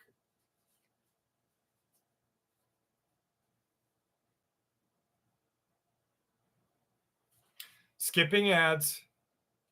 Skipping ads. Not yet, RH. I did the horn a little while ago. I played a solo. I soloed it just a little while ago. Here we go. This is a long one. Salty Rant. How are you, my friend? If a person was sick, would a dog man still eat them? Yes. Yes. It would. Just like when people know water has like poisons and shit, they'll still drink it and get beaver fever and the shits for a week. Dogmen will eat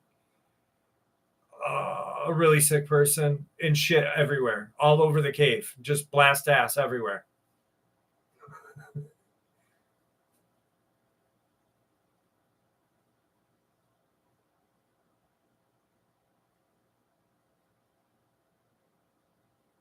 They can't hold it. They just shoot ass everywhere. Done.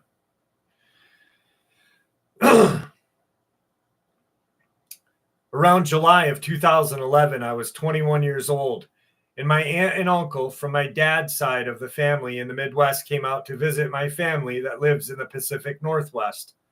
One of the highlights of their trip was that my uncle, who is my dad's sister's husband and not related to me by blood, though he was still a cool guy, wanted to experience deep sea halibut fishing on the Oregon coast, which my dad had arranged via charter.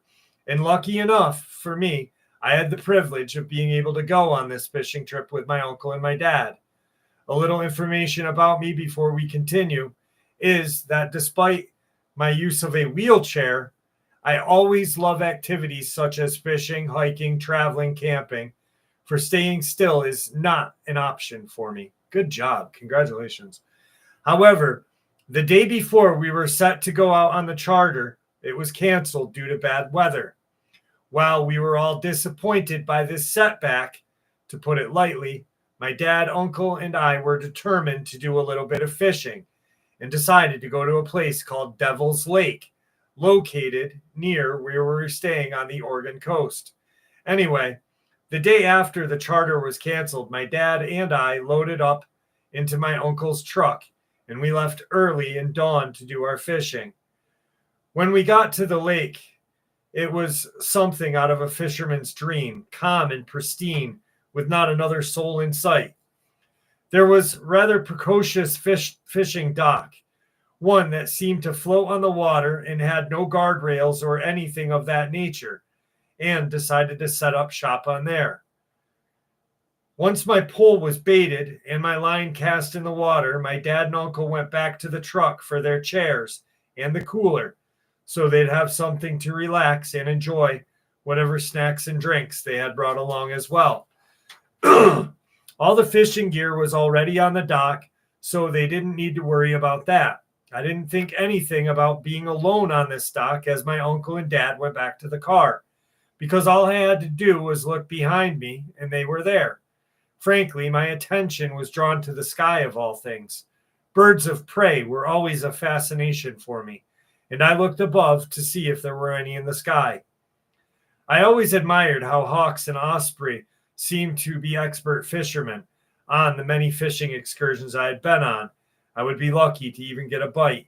Bald eagles had been said to be in Oregon, though they are rare, and yet places like lakes around Oregon coast are where you would find them. So focused was I on my thoughts that what happened next for me didn't register until I was on the ground. Something had jerked me forward so hard that my wheelchair not only did a 180-degree turn, but spilled me out onto the dock. A strong, large fish was not possible, because if it were that case, I would have been pulled straight in from the front of my wheelchair into the water. Instead, it felt as if something had grabbed a hold of my right wheel and wrenched it so hard, instead of falling straight into the water, I instead did a 180 turn and spilled out of the wheelchair onto my stomach. As this thought flashed through my mind, was further cemented when my wheelchair was pulled away from me and I heard it splash into the water. Thankfully, I can't mean this sincerely enough. I always made it a habit to cut the seat belts off of my wheelchair whenever I got them. Otherwise, this encounter of mine would have probably ended up different. Yet no sooner than when I heard my wheelchair go into the lake, I felt pressure close, around one of my legs, and I was pulled backward as I made a desperate attempt to crawl away, giving an involuntary shout as I was yanked. There was nothing to grasp on the dock to anchor myself, and so sheer panic, I rolled myself onto my back, not thinking of what I'd encounter. And that's when I finally saw it. That face was the only thing I could look at. It was so human in its oval, feminine appearance, with sharp tooth-like scales running vertically down the entire area of its flesh, like some sort of natural armor that was a molted greenish blue color that matched the water.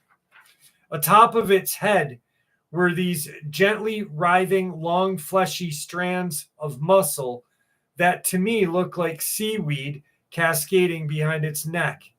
There was a nose with normal nostrils like a human, but with small gill-like slits fluttering on the sides of where its nose was.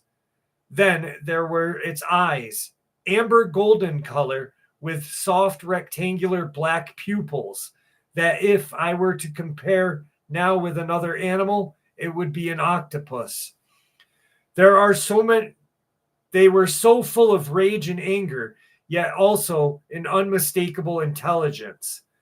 Part of the way I've tried to cope with this encounter of mine is by actually being humanized my attacker despite it being so far from it, which is why I refer to it as a her. It seemed as soon as I locked eyes with this, that triggered an enraged response as it leapt her body on top of mine. I couldn't guess why she didn't just try to pull me into the water. Maybe she thought it would be easier to kill me on land before dragging me into the lake. I remember as the being was on top of me, I felt a sharp stinging sensation envelop my back, which, although excruciatingly painful, was nothing compared to the terror that was trying to rip my face off as this creature bared its human-like teeth, despite obvious serrations at the end of them.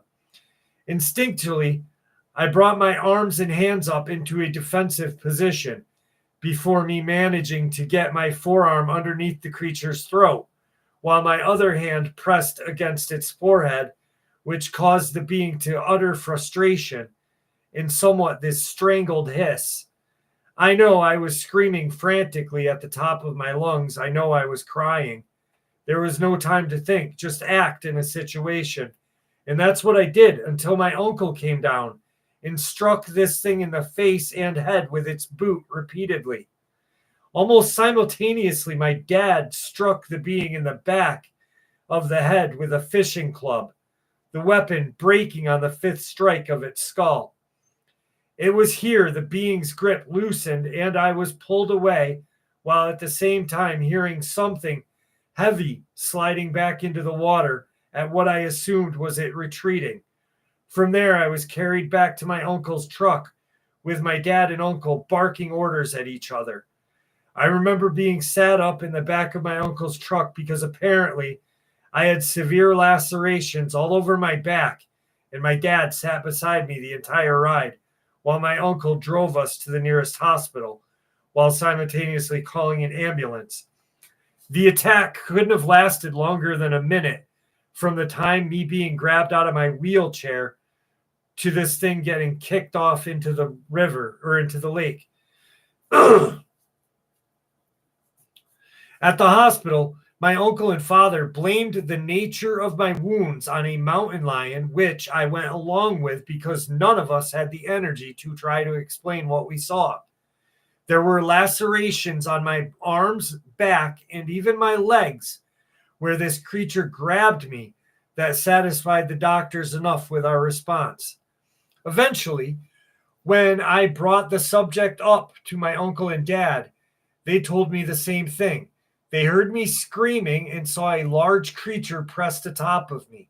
When they rushed in, they got a good look at it, and both of them described the same thing. It was about the size of an average human, 6 feet. and those sharp teeth looking scales adorned its entire body with that same molted blue, green, grayish color. Its strong arms were wrapped behind my back as it was trying to bite me in my face and head. From the back of its neck to the base of its spine, there was apparently a single uniform row of sturdy, sharp-looking spines, almost like a crocodile's. They said my attacker had strong-looking legs as well that ended in a large taloned foot that were planted on either side of me as this creature was trying to finish me off. Yet the freakiest element to the being, according to my uncle and dad, was the creature's giant tail that was almost the length of its entire body.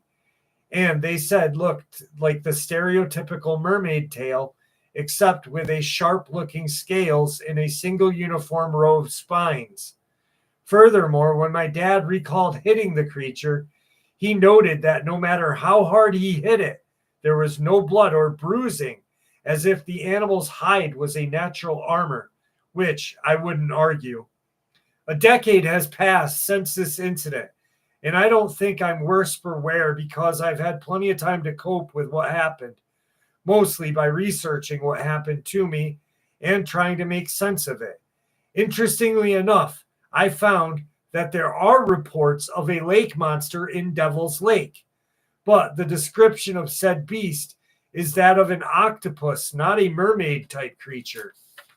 In fact, the only reference to mermaids in the Pacific Northwest that I found is an Inuit legend known as the Kolapek, which is a dangerous sea creature that resembles a woman and preys on humans.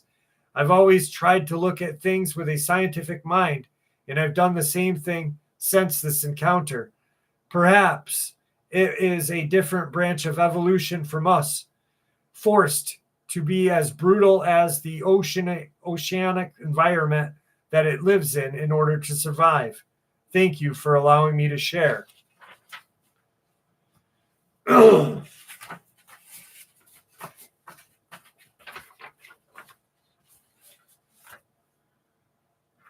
night, lunatic. I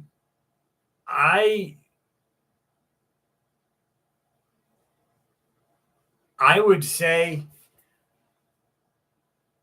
Victor had that encounter with that aquatic like creature that had like the kind of arms that had like fins that almost resembled razors. But this thing had a tail.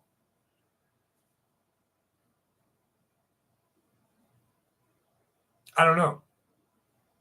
Definitely some sort of alien-like species, not alien from outer space, just alien to us. Fucking scary. That poor kid is lucky to be alive. Like being vulnerable in a wheelchair and then to have this thing attack you like that is absolutely insane.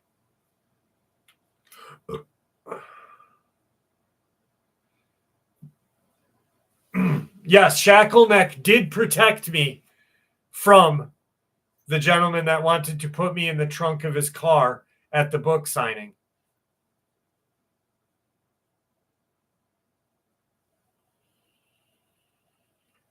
Well, I just read the whole thing, Stacy Face. So no, they didn't. There's no identifying it. I mean, how are you going to identify something that nobody knows what it was?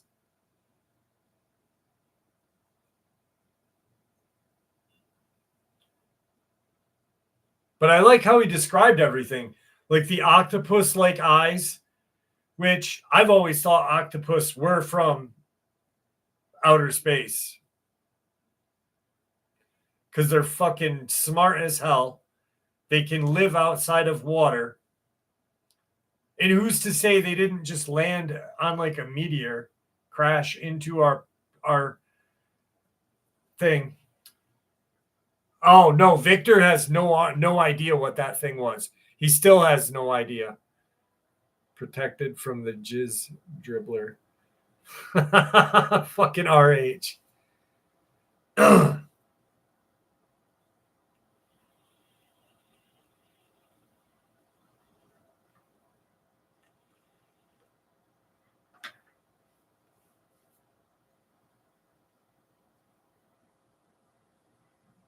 I don't know. Has anybody ever thought like octopus, squid, cuttlefish? They all resemble like an alien like predator. Like not predator like the movie, but if you think about how intelligent they are far more intelligent than any animal in the sea. They can change color, they can illuminate, they can live out of water. They've killed humans. Even the Humboldt squid has killed humans. They're fucking interesting. I think squid and octopus are very interesting. Very creepy. Very creepy.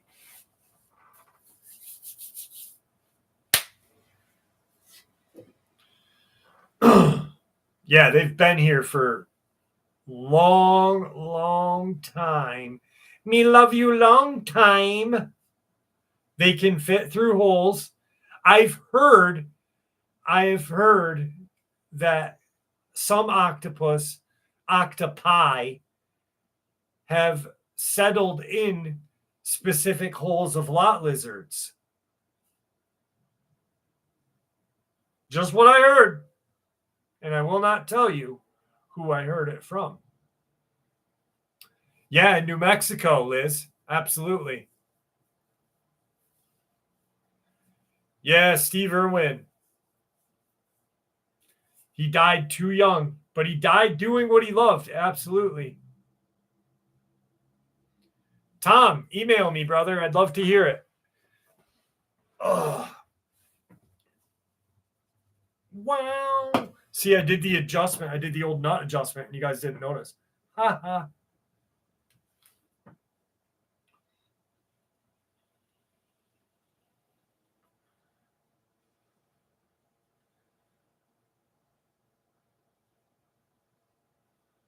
I think I'm going to go. I want to go to this week to where I had my encounter in 94. I think I'm going to go there in the daytime and walk around.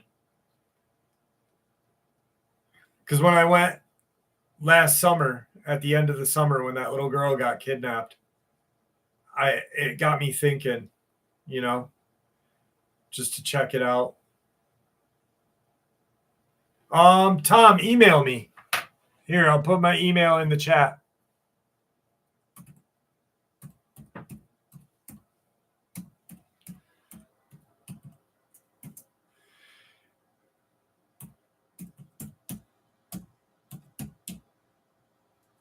There you go.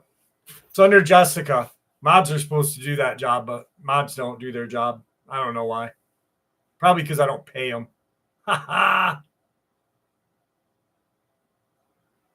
Yes, they did find the girl, Simone.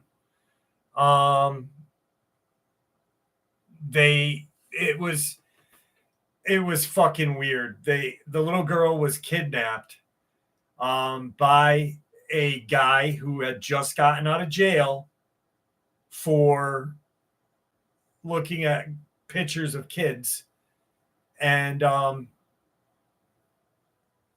they found her like a half an hour away from where she was kidnapped. Thankfully enough, she was alive and unharmed.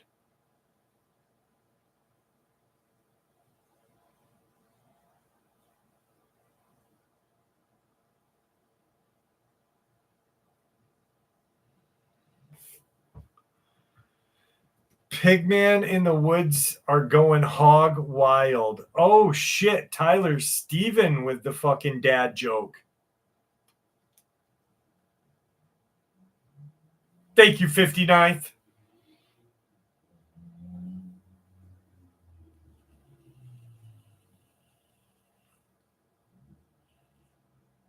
I hope not, Beretta. I hope not, Beretta Vandy.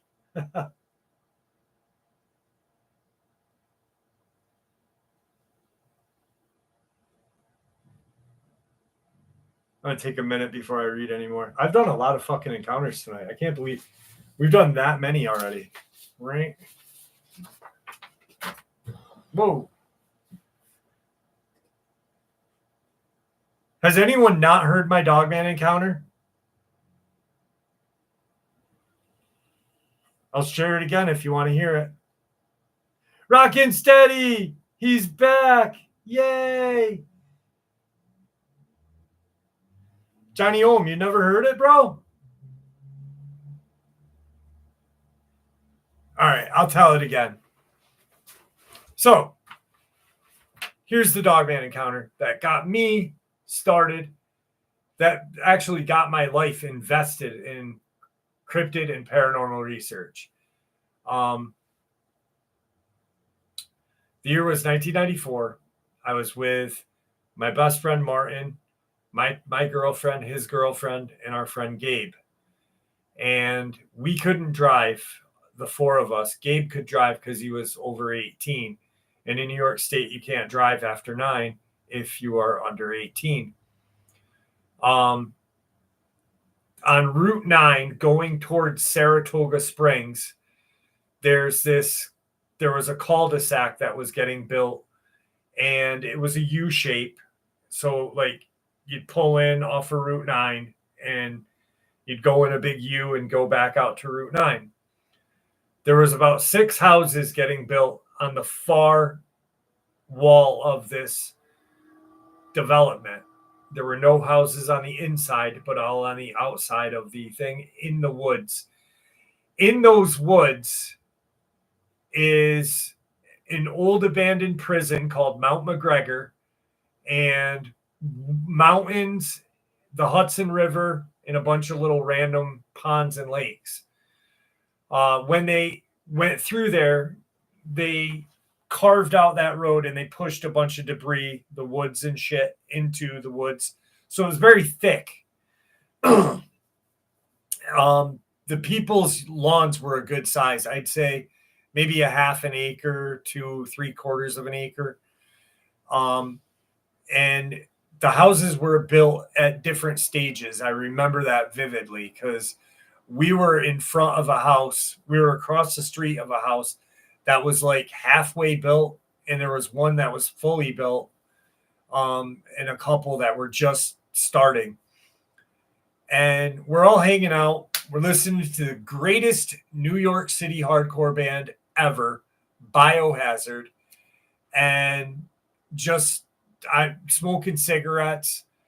The girls are doing their own thing, talking amongst themselves. Gabe is in the car playing with the radio, getting the music, exactly the volume and stuff. And Martin and I are just fucking off like we normally did. We hear this like just shriekish growl noise, unexplainable. Like I cannot. There's no noise that I've ever heard that matches the noise that we heard that night. The girls instantly yell, "Vampire!" Why? I have no fucking idea, because they're idiots. And they like in the car immediately. Martin and I are outside of the car still. Gabe turned the radio off. Martin and I are looking like, what the hell was that? And we see these whitish eye shine, and it wasn't red, it wasn't yellow, they were white, and at different heights. So like 4 feet to 6 to 7 feet, sets of eyes coming through the woods. And like I said, these woods at the wood line were just full of like logs, debris, dirt mounds, just a bunch of shit in there. And they're very quick running towards our location in the woods. And I'm looking, and I'm now standing in front of the passenger side light. I'm leaning on the car like, what the hell is going on? I don't realize that Martin is now aside of me, pulling my arm. And he's from Czechoslovakia. So in his Arnold Schwarzenegger term, "Jeff, bitch, get in the car." And I'm like, okay. So we get in the car and we take off. We go around the bend. And as we're going around the bend, right at the stop sign is this large stop. It was as tall as the stop sign. So it had to be 7.5 feet tall. I don't recall a tail. I just recall its head looking like the cross between a Doberman Pinscher and Anubis. Very tall ears, like a medium length muzzle. It didn't look like a bodybuilder. It looked very strong, but it didn't look like a bodybuilder. It didn't look like it belonged on this earth, actually. Where we all looked at it, and Gabe takes off and turns going north. He drops us all off. He drops the girls off, me and Martin off, and Gabe goes home. The next day, me and Martin drive back up there, and we're looking around for tracks. When this guy who was the foreman, people had been stealing wood from these developments for no reason. I don't know why, but they were just stealing like wood, plywood, sheetrock, whatever people could steal. And I think that's what he thought we were doing, because he's like, he quickly comes over. He's like, get the fuck out of here. What are you doing? Yada, yada. And we're just like, yo, we're looking for his dog. His demeanor instantly changes, and he goes, wow, last night we heard what sounded like a bunch of dogs out in the woods fighting. He goes, maybe it was maybe it was your dog out there. Martin and I looked at each other and jumped in the car and left. After that, I wanted to find out whatever information I could. I had those old Time Life books that had like Bigfoot stories and shit, but I went to a used bookstore and I have the cryptid book, the first cryptid book I ever found. And I didn't get any answers at that point. And through the years, I've just, wondered what it was. And then I eventually locked on to Dogman. And that's the only description that fits. Years later, I run into Gabe. Gabe was a year older than me and Martin and 2 years older than the girls. So we didn't see him. He just dropped off the face of the earth after that night. Well, I run into him and I'm like, hey, what's up, dude? And we start talking and he's like, just normal. And I go, hey, let me ask you something. That night that we were all there, what did you see and what happened? And why did you stop hanging out with us? And he gave me two reasons. One was because me and Martin listened to death metal, and he blamed whatever happened that night on us because we listened to like Bruharia and fucking Slayer and Deicide and shit, and which makes no sense. But he said when he was playing with the radio, he saw something out of the corner of his eye. Prior to the screech, he saw two of these creatures that we saw at the end of the road, but they were walking quadruped. They crossed the street to go to the woods behind where we were parked. So they're trying to ambush us. And it freaked him out so bad that he never wanted to see us ever again. Which is just the experience that made me fall in love with cryptozoology. The paranormal I've always loved because, everybody's had some weird fucking unexplained experience happen. But yeah, that's my experience.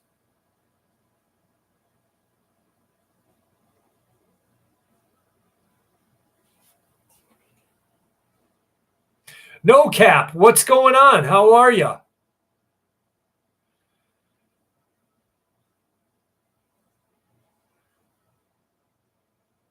Ginger, what's going on? Ginger Beard Chris.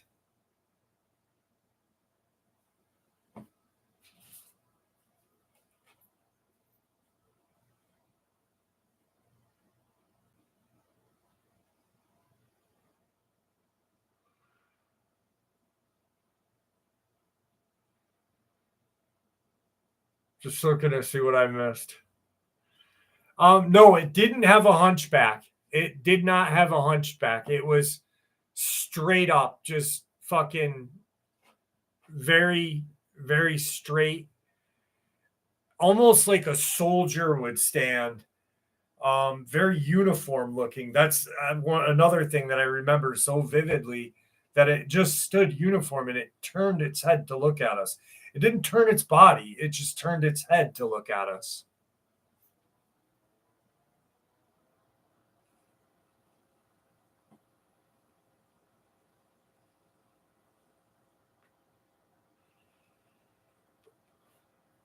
I don't, its fur was, I don't recall, to be honest.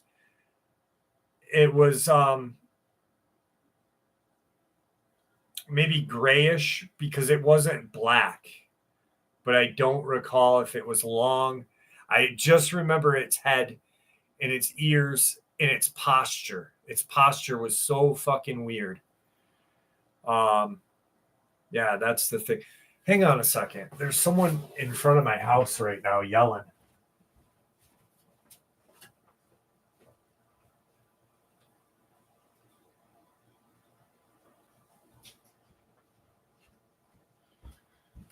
I'm back. I just see what was going on. It was drunkards. The drunkards are out drinking.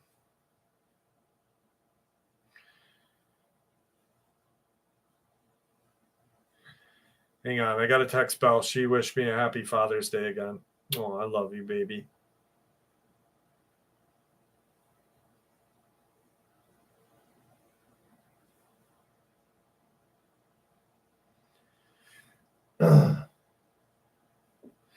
Oh, Abby texted me. Thank you, baby. Thank you, baby. Both girls. Love you. Oh, I got great daughters. I really do. 8 years. I've been sober for 8 years. And the one thing that I regret was the 10 years that Abby was alive that dealt with my addiction, and the 8 years that Belle had to deal with it. There's times that I don't think I deserve a happy Father's Day because I really fucking wasn't just a piece of shit. I wish I'd never fucking. But someone asked me, I've made mention of this, and I made videos of it. I do 100% believe that cryptids are attracted to people who have addiction issues and mental illness issues. And I've said it for years. And I don't know what it is, but they have an attraction to it. Or they have also an attraction to poverty stricken areas where people are just down, where like and I think why the Appalachia regions where, the pill mills were huge back in Virginia, and, where people were just addicted to the hillbilly heroin, the Oxycontins and shit. And people have seen so many of those dogmen and Bigfoot in that area that I think they're just drawn to it. Shari, what's up? Firehorse, how are you?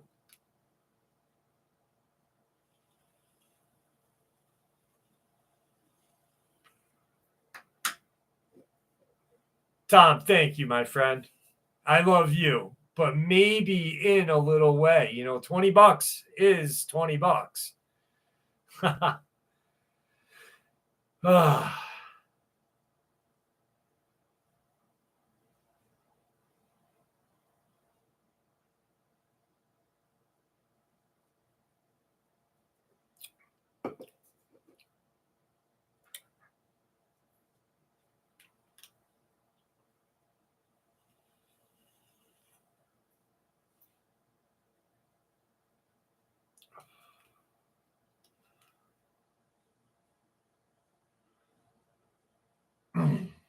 Jeff, what was it? Oh, it was just people. There's a not a grocery store, a gas station, Cumberland Farms, like a 7-Eleven. It's a Cumberland Farms, and they're open 24/7. And the Glen Spalls fucking people get their beers and they just drink randomly and walk the streets and make noise. So that's what it was. You're welcome, Shari.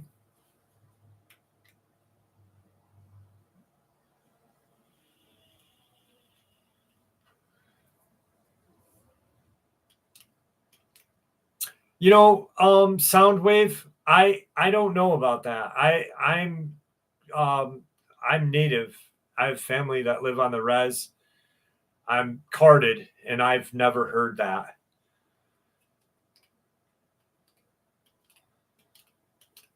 From the Bureau of Indian Affairs.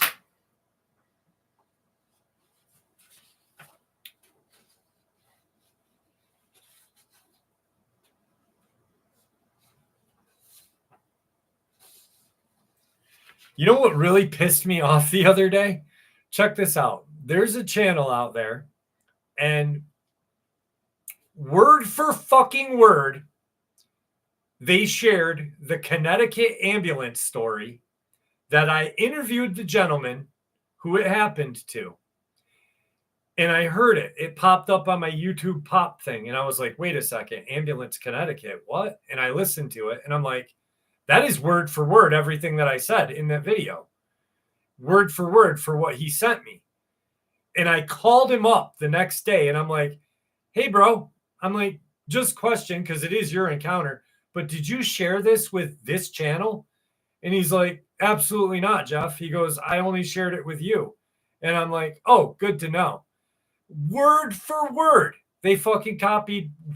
And I looked and they copied other fucking videos from other channels.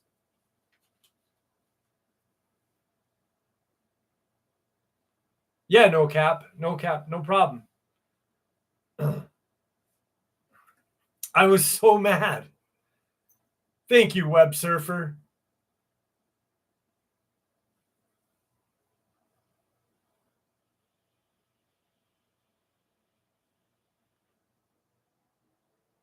Yeah, exactly. 59th. I was like, what the hell?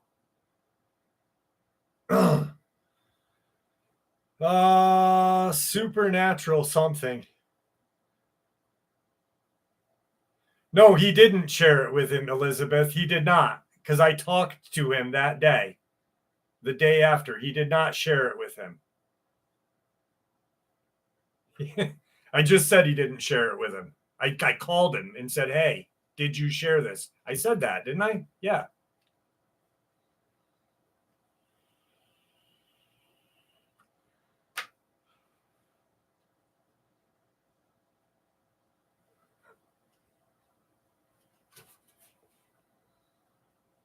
So he just copied me. And he copied other channels too.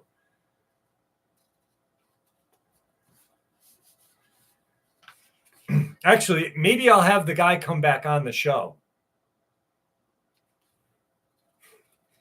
Like when I did that thing with the guy that made it, that some other channel made a video saying that stuff was happening in Knott County, Kentucky, and the guy who was friends with poor Corey Godsey's mom. It is copywriting, but not really, because there is no like. I mean, I could hit him with a copyright strike, but I mean, what's the point of it? It's more of a waste of time for me. I just know he's a complete fucking loser. So, that's the way I look at it. No, I'm not going to do that. It takes forever to do. I'd have to copy paste the video, the channel, get this guy to fucking email YouTube. It would be a big fucking nothing. The Pumpkin Hill ambulance story, baby.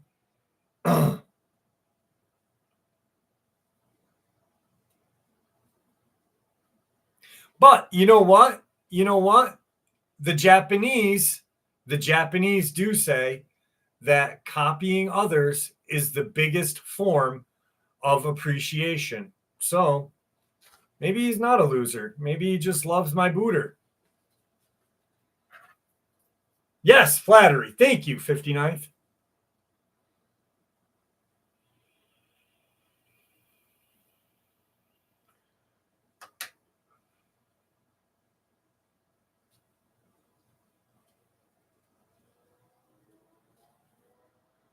What's up, Lucas Williams?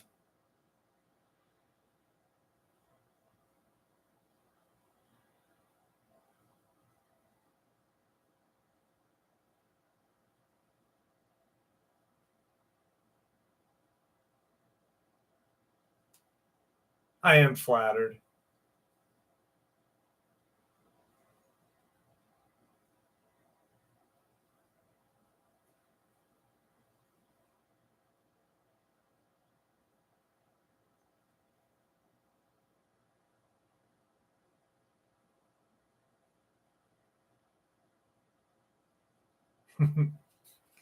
Chode monkey.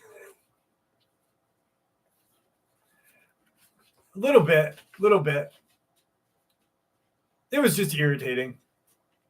Because like literally the it was word for word, and I was like, what the fuck, dude? I was born in Alabama and for the past 30 years have lived in several rural communities outside of Birmingham. I spent most of my childhood roaming and exploring the woods and mountains, although I've never flat out seen a Bigfoot. I've had things happen that I look back on now that make me wonder. I say now because of an incident that happened to me right at the end of last winter. I had bought a new 22 Browning pistol and was going out just about every night deep into the woods to shoot beer bottles that littered the trails. There were two main trails. One was an access road that ran alongside the interstate for putting up and taking down or just maintaining the billboards, and others was really long trail that led to a clear foundation and parking lot. That in of itself was really odd to me because of how remote it was, but given all the spent shells in the area, I assumed it was used by some sort of old logging or hunting club that was torn down. On the nights leading up to what happened, I had killed 2 hare and deer for sport. How did you kill a deer with a 22 pistol, you fuck? Shame on me, I know, liar. I had seen countless more. That remains would always be gone the following night, which I attribute to coyotes and other animals. Even though I found it a bit strange for an entire deer carcass to disappear without a trace. Well, one evening I got the feeling I was being watched. I looked in the direction from which I thought I was being watched, and all I saw was what looked like 2 orange security lights side by side way off in the distance, so I kept walking. After one of the few steps, I could hear leaves crunching 20 to 30 yards away. It was pacing me along the hillside at the same area where I felt the gaze. When I looked back in that direction, the 2 street lights that I had called street lights but were eyes were now clearly red glowing eyes staring at me. I could now see a branch directly above the eyes, which gave me something to tell how close or far away it was, and that it looked to be about 3.5 to 4 feet tall. I assumed it was just a deer, but couldn't figure out how the eyes were reflecting with no light source. When I pointed my flashlight away, or why, I could see both eyes simultaneously when you typically see one or the other at a time, since deer eyes are on each side of their heads. I started up the trail after the animal, being sure to keep an eye on it. When I turned to take a few steps, it was gone. No galloping or leaves crunching or fading away, just a few brisk steps and then nothing. When I walked up the hill to where whatever it was standing, I saw the branch that looked to be 3 to 4 feet off the ground from where I was standing was now 11 to 12 feet off the ground. After analyzing the surroundings and the event At length, I was left scratching my head because whatever I had seen was either an optical illusion, which I couldn't account for, or a beast I had only caught a glimpse of, standing no less than 8 feet tall with glowing red eyes. I was always the type to disregard Bigfoot experiences up until that point, but when it happens to you personally, it's a whole other story.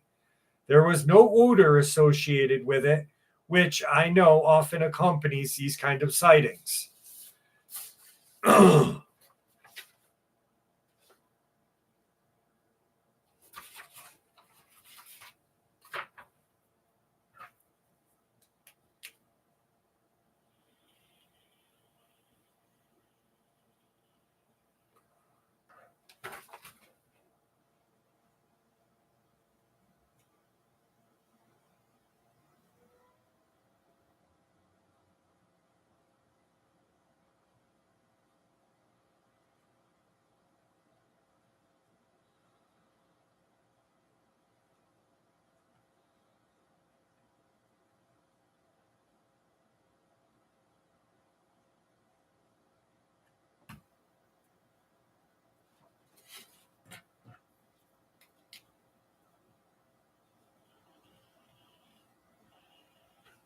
I forgot to, Simone.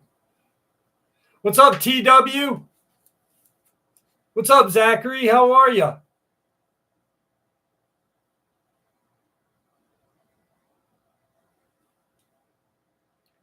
Glad we have open carry in my state. You know, in New York State, we have no carry. It's just a bad state to live in. He's all in the woods with his .22 caliber.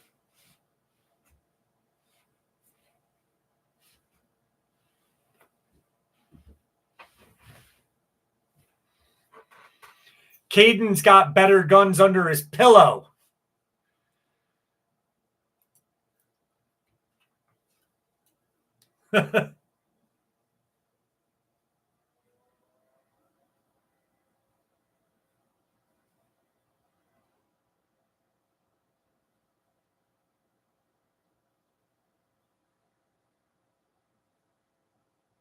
Two-way, what's up? Two-way, thank you for the email, brother. I'm doing well.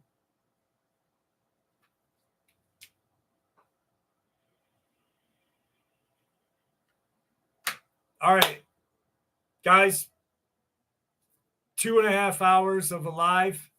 I want to thank you all for joining me. One more encounter.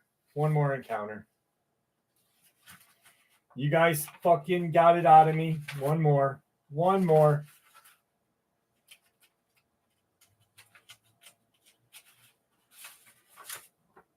All right, here. I'm going to leave it up to you guys. A shadow creature, so it's a ghost or paranormal experience. A werewolf encounter or dogman encounter.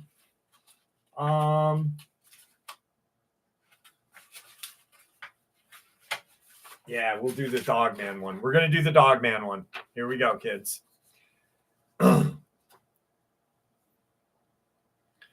This experience takes place back in 2013. I was 16 years old. My granddad had a small cattle farm in northeast Arkansas, had around 70 to 100 head. Granddad was a very rigid man, never seen him scared or shed a tear, even at my grandmother's funeral. Our property is mainly pasture with some patches of thick wood and creek that runs through the middle. November is my favorite time of year, as the first weekend of November was the first gun hunt for deer season. Me and my friend Jackson stayed over at my granddad's every year for the weekend so we could hunt. The first morning of the season started out as normal as the years that had passed before. We woke up on granddad's sectional at 4:30, still tired and groggy, as we had stayed up till 2 a.m., pumped for the next morning. We grabbed our guns and gear and headed out for the door. It was a cold, stale morning, very quiet and calm. We took off down the driveway, walking toward the gate to the pasture where our hunting stand was. It was around a 1.5 mile walk. All we had to light our way was a couple of headlamps my granddad had got us for Christmas the year before. We make our way to our hunting spot and set up like we've done many times before. At this time, it's around 5:45 and we're waiting for shooting light. The deer stand set up along the pasture against the creek and woods. Deer would often walk out of the creek into the pasture in front of us. Being bored, restless 16-year-olds, we both start playing Flappy Bird. As we are sitting here waiting for daylight, we hear leaves start to rustle. My friend whispers to me, "They're moving early this morning." We shut our phones off and let our eyes get adjusted to the dark again. That's when I caught something on the edge of the creek slowly walking out. At this point, I was just waiting for a deer to walk out and start grazing in the pasture in front of us. Out of nowhere, this deer let out this small growl or howl. We froze. We've heard coyote and bobcat, but this was different.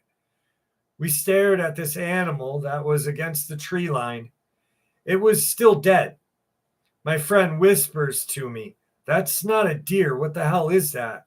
I said, "I'm not sure, man. I think it's a big stray dog or something. It sounds sick." As we are staring at this unknown creature in the dark, my friend drops his phone onto the base of the deer stand, and the animal stands up bipedally.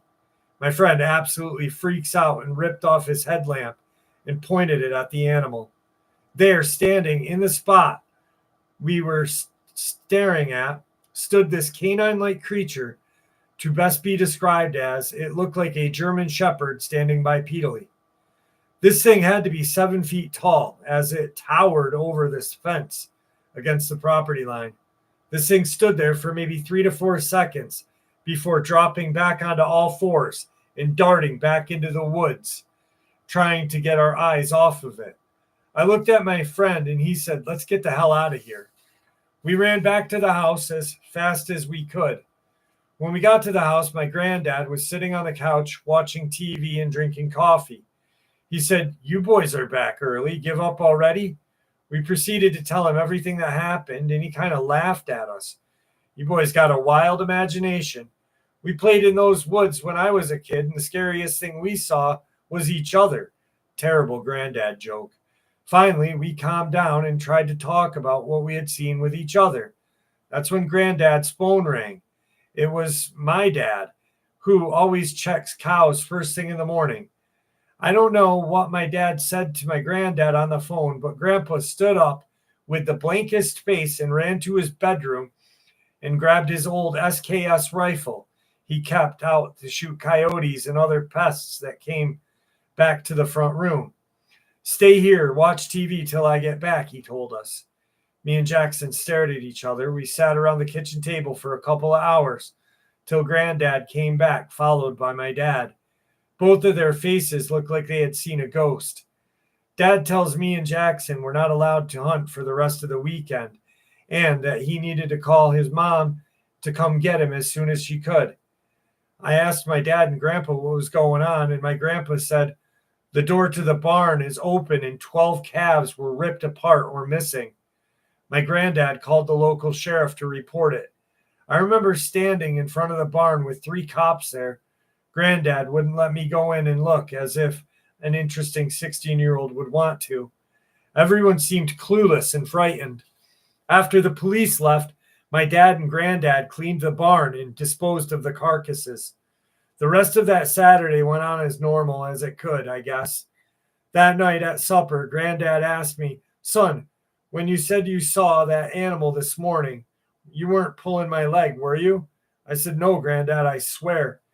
He sat there with a blank look on his face. We finished dinner and went to bed. I fell asleep to George Lopez on the TV and woke up around 7 in the morning to our neighbor knocking on the door.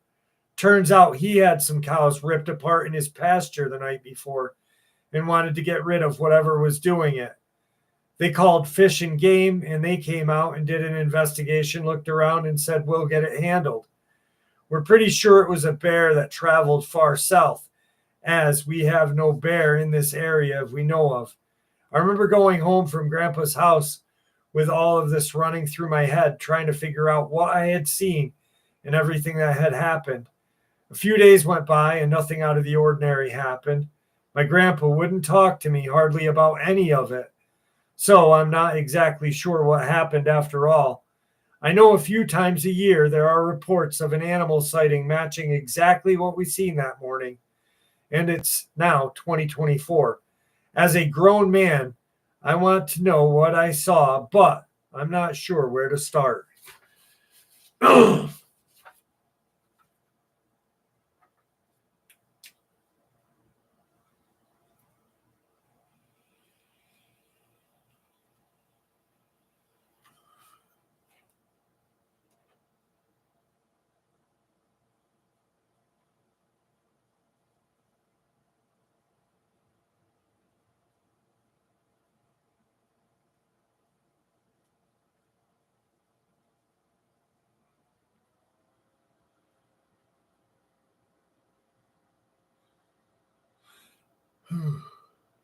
Just reading comments quick. Sorry.